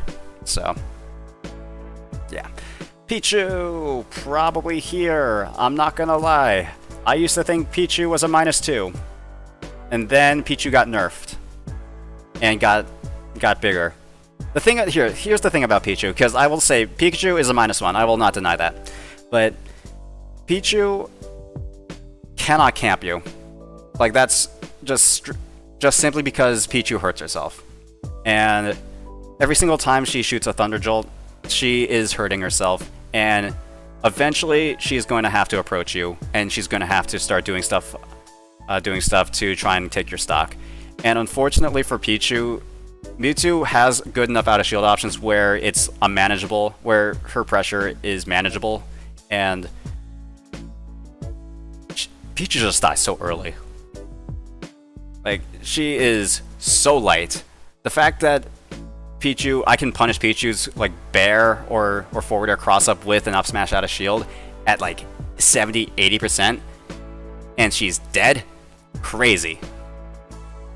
Crazy. But Pikachu, I will say, is definitely a much more difficult matchup because Pikachu can camp. The Thunder Jolts means that Mewtwo cannot Shadow Ball camp for free. I don't think it's as bad as people say it is. Again, Pikachu, a lot of Pikachu's winning this matchup just comes from Pikachu being a good character. It doesn't come from like in terms of Falco. Falco isn't an amazing character, right? He's not necessarily high tier or top tier, but he has tools specifically designed around just beating Mewtwo.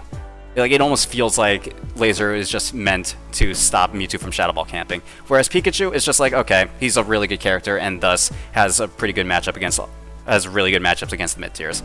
And that's kind of Pikachu's case. Again, not an undoable matchup. I have fought many a Pikachu, and I have beaten many a Pikachu, unless your name starts and ends with ESAM. So, yeah, he's a good character. Is he unbeatable? No. I don't think he is impossible to deal with. Olimar. I honestly have not played an Olimar since I last went to a Smash tournament. So I'm honestly going to put him at, I don't know. Because I actually don't know what I think theoretically, Pikmin pressure is pretty good. Excuse me. And he's small. He's not small enough, obviously, because he had that hurt box. But what happened to my music? Stop. There we go. And this is not loud enough. Okay. Don't forget about Alf. Oh yeah, Alf -2 for sure. Like, best character in the game, but that doesn't need explanations. Yeah. So, getting back to Olimar, I honestly don't know, guys. I, again, haven't played against a good Olimar, or just an Olimar in general, in quite some time. And so I don't feel comfortable really making that opinion, or making, I guess, a fair assessment on what he can do. Why can't we donate? Because I haven't figured out how to set up my donations. So I'm still working on it, but I don't know. Just be patient. Yeah, anyways, we're gonna put Alf back here because I feel like someone's gonna take a screenshot of this and see that Alf is -2 and be like, what is Nabe thinking? Anyways, Piranha Plant probably even or slightly winning for Mewtwo's favor. Plant has really good pressure for shield. Obviously, just don't be above Plant. That's because Plant is super nice when he's above you, or when you're above him. So, yeah, he's just such a weird character, honestly. Like, such a goofy character. Pokemon Trainer. So here's the thing. How do you guys want me to analyze Pokemon Trainer? Because I can put each Pokemon in like different like tiers. Because I do think Squirtle is like probably right here, Ivysaur's probably here, and Charizard's probably around here, something like that. But I think as a whole, like, that's probably where I would put each Pokemon. But as a whole, Pokemon Trainer is probably around here or here, just simply because of versatility. So, like, I think Squirtle does really well against Mewtwo. Squirtle's just super small. Yes, you can kill Squirtle very early, but he's usually just comboing you for days. And Pokemon in different tier lists? Okay, so we'll put Squirtle, like, probably right here. Charizard's honestly probably right here. Charizard is, in my opinion, the best Pokemon. I think he's so strong. And then Ivysaur is right here. So, when you have these three spread out as they are, PT is either in slight disadvantage or tough. Like, really, it just comes down to how well you can combo Squirtle, which is normally not very well, and how fast you can switch him to Ivysaur. Because Ivysaur, I think, is very, very doable for Mewtwo. Yes, he has the Spike, he has the Dare Spike, yes, he has, like, Razor Leaves and whatever, but Mewtwo does not really care that much about what Ivysaur is trying to do. Like, again, they both, like, each character has counterplay, and both Ivysaur and Mewtwo can counterplay each other pretty well, but it's not anything where it's, like, one way or the other. It's, like, super, like, there's not one big advantage one way or the other. Alright, the Belmonts. I've only played these guys online, but I will say it's probably even or a +1 matchup. It's just, you hit them off stage and they die. That's the main thing. Edge guarding them is super easy, but their neutral is extremely good. And I think their neutral is actually probably better than Mewtwo's. But the thing is, their disadvantage is arguably worse than Mewtwo's. So it's kind of like that push and pull mechanic where if you can win neutral against the Belmonts, you will most likely take their stock. But if you lose neutral against the Belmonts, you're most likely losing your stock. So it's a very swingy matchup. Like, I wouldn't be surprised if the matchup is like game 1, it's a 2 stock for the Belmonts, and then game 2 it becomes like a 2 or 3 stock for Mewtwo. It's very, very weird. Alright, Ridley. I used to think it's +2, but Ridley does have good buttons. He does have good tilts. He has really good aerials. He's like a good character until he's in disadvantage. Kind of very similar to Mewtwo, so I'll put him at a +1. I think Mewtwo has a far better neutral than Ridley, which is why I think Mewtwo wins the matchup. But yeah, again, if I'm being optimistic right here, I just really like fighting Ridley. I also think he's super fun to fight against. Rob, as much as it pains me to say this, I would like to put him in at even, but I know some people will throw fits if I do that, so I will put him at -1. Rob is just a really good character. Obviously, he is big, he is a big body, he is heavy, so he will get comboed for days, but he has so many ways to kill you. He has so many ways to kill Mewtwo. He fights like a top tier, he boxes like a high tier, he has projectiles that are really good. Gyro is extremely difficult to deal with as Mewtwo. And, I mean, yes, you can reflect it, but then he just starts naring on you, and you just kind of are forced into your shield and forced to make hard predictions for where you think Rob is going to be. So, Rob definitely a struggle. I do think he is one of the easier -1s, but that's just my opinion. Again, I really like fighting Rob because, well, here's my thing with Rob. It's a fantastic game because you are either comboing him to hell or he is comboing you to hell. There is no in between, and that makes for a fun matchup. Alright, Robin. Where do I want to put you?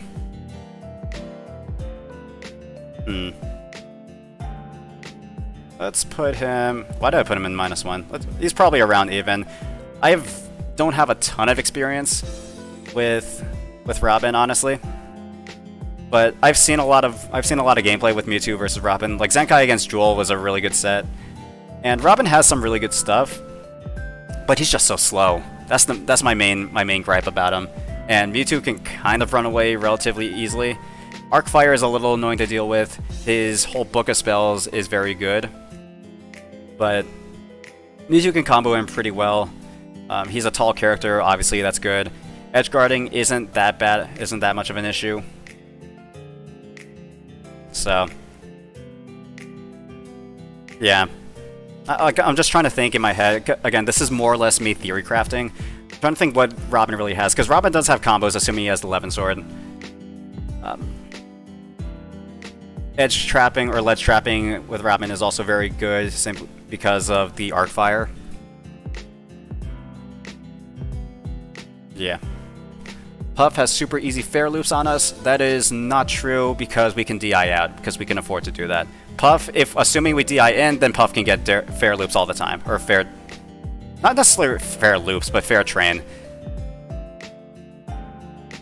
Dare?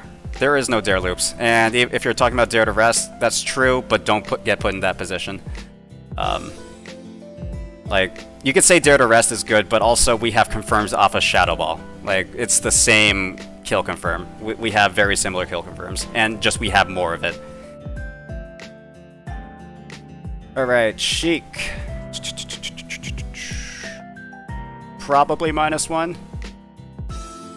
Sheik just has really good frame data, really good buttons.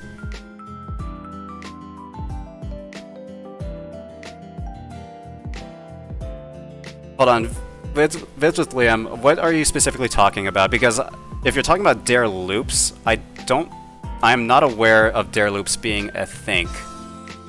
Like, I know Kirby has dare loops, like the up tilt into dare loops.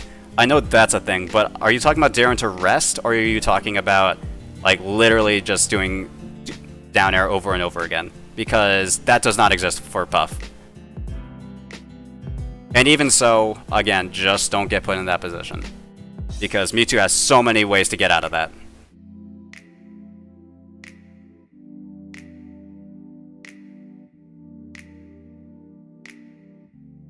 Oh wait, okay, I think I know what you're talking about. Okay, yeah, like that's kind of fair, but that requires you, like, that's justifiable, but that is a very specific percentage, and that requires the Mewtwo to not DI. Or to DI very specifically, and I don't think that is a reason why this matchup should be any worse, if that makes any sense.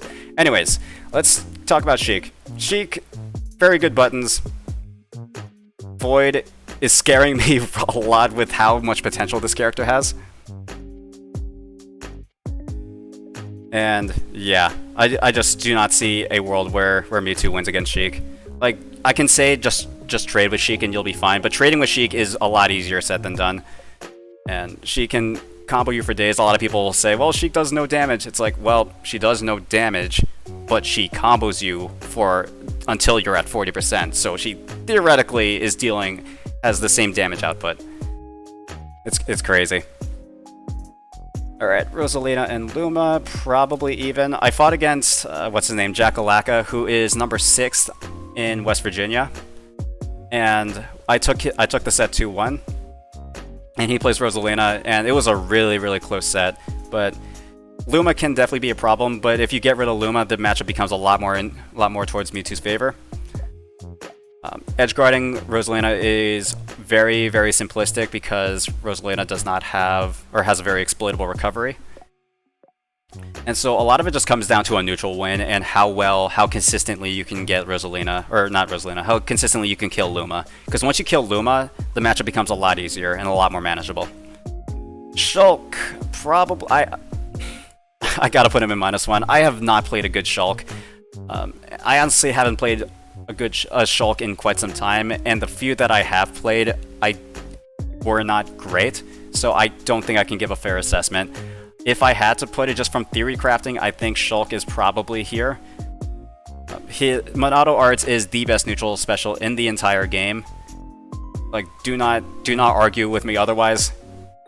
And I just think with that kind of potential, it has to be either -1. If not, it is slightly in Shulk's favor. Snake, I think this matchup is even. Snake grenades are definitely annoying and oppressive, but a lot of it just comes down to, it's very similar to Jigglypuff, where it's just be patient. You have to be patient when fighting Snake. If you get impatient and you start rushing in mindlessly with down tilts and forward airs and dash attacks, you are going to get rocked.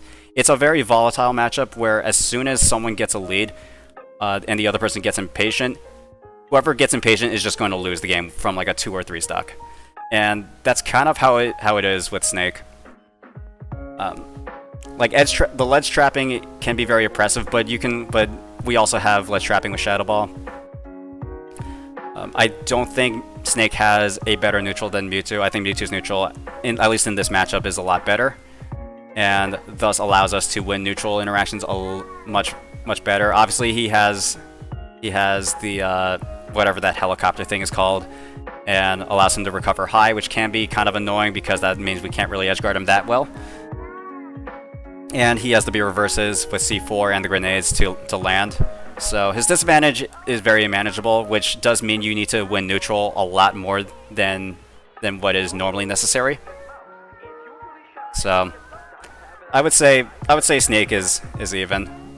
I can see why people would say it's -1, but I think that I think that just comes down to people not knowing how to fight Snake. Like, here's the thing, Snake is he requires a radically different play style, and so if you try and play against Snake the same way as you play against, like, Mario or Roy, you are going to get rocked. Because those characters have very straightforward game plans, and generally speaking, you can play against Roy and Chrom the same way as I would play against Lucina and Marth, and probably have similar results, but with Snake, he requires a completely different play style, and if you can't adopt that, you will get destroyed. Alright, Sonic, I think this is even. I did send out a tweet where I said Mewtwo beats Sonic. That was mainly kind of the troll, but I do think Mewtwo does pretty well against Sonic. Shadow Ball kind of poops on Spin Dash and Spin Charge or whatever, his side B and down B are. Alright, see you later, Marcelo. But, yeah. Both his side B and down B get caught by Shadow Ball. They either trade with it completely, or they just straight up lose to the Shadow Ball if it's fully charged. And that's pretty crazy, because those are Sonic's main things. Now, the counterplay behind that, and the reason why I say it's even, is that Sonic is invincible for a couple frames at the start of those moves, so he can get around the Shadow Ball like that. And he definitely has counterplay, like just canceling the charge with a down air. And so there's definitely counterplay to it, and obviously he can rush Mewtwo down and in close distance very fast, very quickly. He's Sonic, gotta go fast, that whole deal. You already know how it goes, so that's what I would say. I don't think it's as bad as people say. Again, I think people, it's very similar to Snake and Ness. I think people just really hate Sonic and just try and play against Sonic the same as every other character. And again, with Sonic, he requires kind of a different playstyle. You need to be a lot more patient with him and kind of approach the game a lot slower in that sense. Not Link, Toon Link, I will probably put slight advantage. I don't know, Toon Link I think he's very floaty, obviously. Even though he has a sword, Mewtwo can more or less outrange him. Actually, no, I'll put him right here. Boomerang is still difficult to deal with, and bombs can be annoying. So that's all good. But Mewtwo has Shadow Ball. Mewtwo can camp him out relatively well. Just with Shadow Ball, and doesn't really have an issue comboing and killing Toon Link. So yeah, pretty even matchup. Wario, I also think, is even if not slight disadvantage. You just gotta worry about Waft. That's the main thing. Playing with Waft, you basically are playing with 2.5 stocks, and that can be problematic. But Mewtwo can combo Wario very well. He has fast enough out of shield options where Wario cannot just shield pressure for free. And honestly, does pretty well in terms of trading. The main problem is that Wario, if Wario gets you in one combo starter, you are taking 50 damage for free, because Wario, first of all, has an amazing combo game, but especially against Mewtwo, who is very easy to combo and just kill in general, definitely becomes a lot scarier. Wii Fit Trainer, probably even. Honestly, not entirely sure. We'll just put him even. No, we'll put him at I don't know. Wolf, right here. We talked about this already. We saw Waddy and Dexter earlier. So those of you who have been watching the entire time, you guys kind of know what I think about this matchup. It's definitely a struggle. Wolf just has really good buttons. Wolf can approach really well. He can force Mewtwo to play the rushdown playstyle with the lasers, but Mewtwo does have some kind of counterplay against it. If Mewtwo plays patient, if he shield pressures effectively enough, then the matchup becomes a lot more doable. Yoshi, I also think, is a -1. Yoshi has a really good Nair. It is neutral air the character. Yoshi pressure, I think, is extremely good, especially against Mewtwo. Has really good hitboxes. And can, like, once Yoshi wins one neutral interaction against Mewtwo, he kind of keeps Mewtwo at disadvantage very, very well. And unfortunately, Mewtwo's disadvantage just does not allow this to be anything better than a -1 matchup, in my opinion. Last up, we got, let's see, we got Young Link, Zelda, and ZSS. We'll just put them in their spots, and then we will discuss them all later. Okay, so Young Link, kind of very similar to Link in the sense that he just has a lot of projectiles, and as a result, that makes it really difficult. He has a really good Nair. He can just mash all around your shield, and that's also a problem. Mewtwo does have some counterplay against it. Obviously, again, Shadow Ball will save your ass in a lot of these situations, in a lot of scenarios where it is very dicey. But I think Young Link's neutral and Young Link's pressure in general is a little too oppressive for Mewtwo to deal with to be considered a good matchup. ZSS, this might just be a me thing because I think I've said this before, but ZSS is my personal worst matchup. I just do not know how to fight this character. She is really good. She can play a rushdown game really well, which again, I've said before, rushdown against Mewtwo is extremely good. Just do not let him charge that Shadow Ball, and ZSS just does not let him do that. And then finally we have Zelda. Again, I think people do not know how to fight Zelda, and thus I think a lot of people will put Zelda down here. But Zelda, I think, is a very solid character. Her zoning is very good, but they always have an opening, and if you can find that opening, Zelda trying to get out of a situation where she can box is pretty dicey for her. And if Mewtwo can just keep that distance close and force Zelda to box, then she becomes very, very vulnerable. So yeah, I think that is basically it for the matchup chart. Let me just look over everything. So 4+2s. Got 9+1s. We got all these characters that I have no clue. Yeah, I think this looks pretty good. I guess, do you guys have any questions for me? Because I don't really know what else I'm gonna do. I might just end off the stream here, or we can make a fun tier list where you guys can have some say. I don't know. This is just like, kind of like a chill day. Was just trying to stream something and just kind of talk to you guys, because I haven't done one of these in quite some time.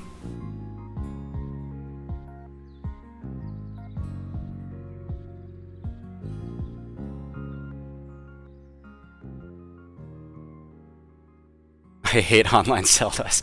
Don't we all? Yeah, I think this looks pretty good. So,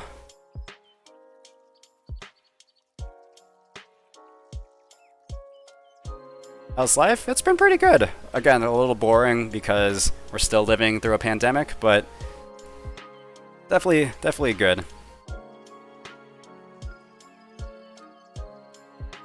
Why am I seeing Pop Gun? You guys saw? Oh, you guys talking about Diddy?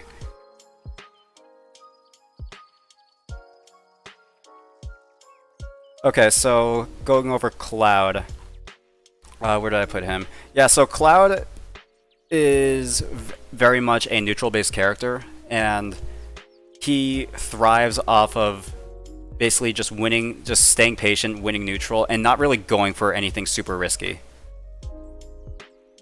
And that's, so I guess the main thing around that, I could just say don't be put in disadvantage, but a lot of it is just making sure that if he does hit you, that the punishment is minimal. And so a lot of that is mixing up your options in disadvantage. Remember, you always have jump, you always have air dodge, you have attack, you have teleport.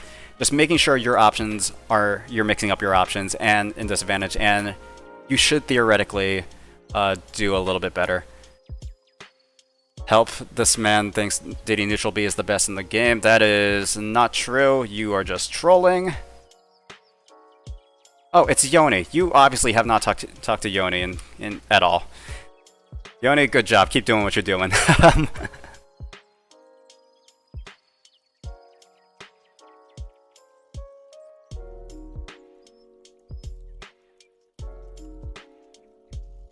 You mean to tell me Peanut Pop Gun isn't top 1? Yep. Worst matchups, Fox and Falco. That's Falco because lasers and reflector invalidate Shadow Ball, and he combos you super easily and kills you super early. Fox because he's probably the epitome of a good rushdown character, and Mewtwo just struggles really badly against rushdown.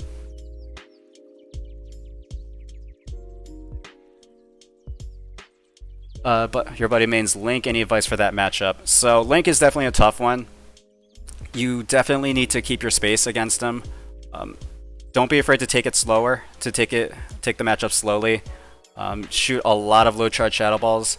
Make sure that you start picking up on his tendencies when he has a bomb in his hand. Those are all extremely important against Link.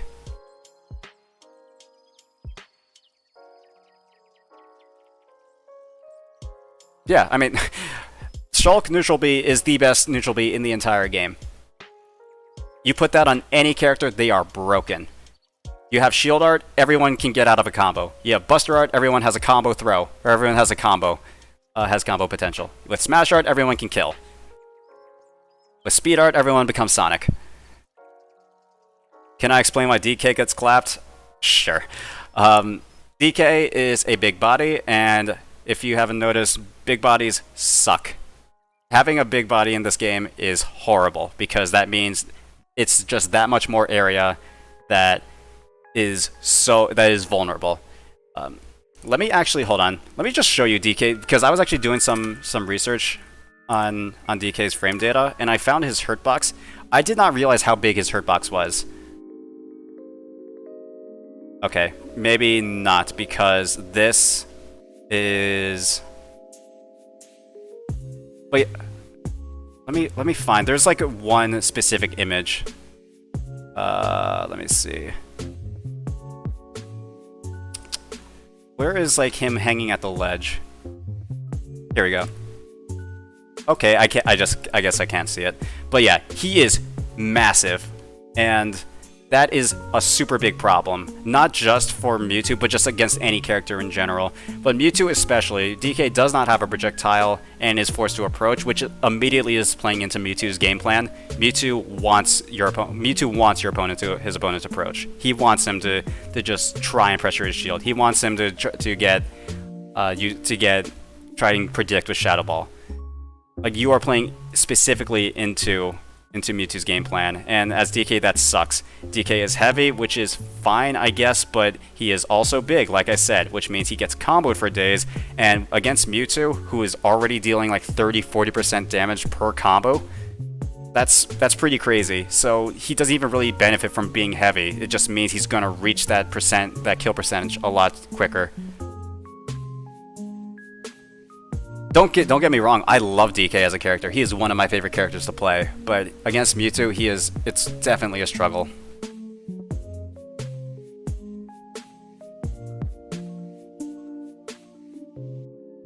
So, yeah, I think no one else has any other questions. I will probably end the stream there. I just wanted to say thank you guys for tuning in. It's definitely a lot of fun to do this. I definitely want to start streaming a lot more often, so let me know how this went, because this was fun. I was thinking about doing some Smash, but then I woke up this morning and was like, I'm not feeling Smash right now. The Banjo matchup, it's a little difficult to explain because he, again, is like Cloud, very neutral-based character. But if you can win neutral, just keep him in disadvantage. Don't reach too far. Don't try and go for back air strings. Don't go for montage stuff against Banjo. It's just not gonna happen.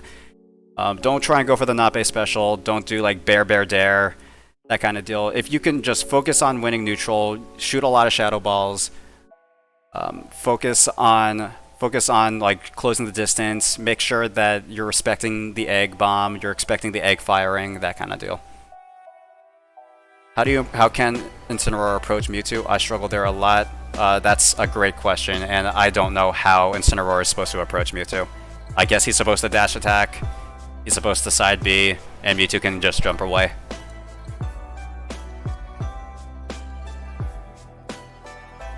I can't handle Yoni's trolling anymore. Good job, Yoni. I'm proud of you. How can I win to not Bay? Just gotta edgeguard me. Okay, yeah, I think with that note, I will probably end off the stream. So thank you all for watching. Hope you guys enjoyed it, and yeah, I will see you guys later. Also, I am posting, before you guys go, I am posting another ladder grind soon, and it's going to be a doozy, so stay tuned for that. And yeah, I will see you all later. Peace out.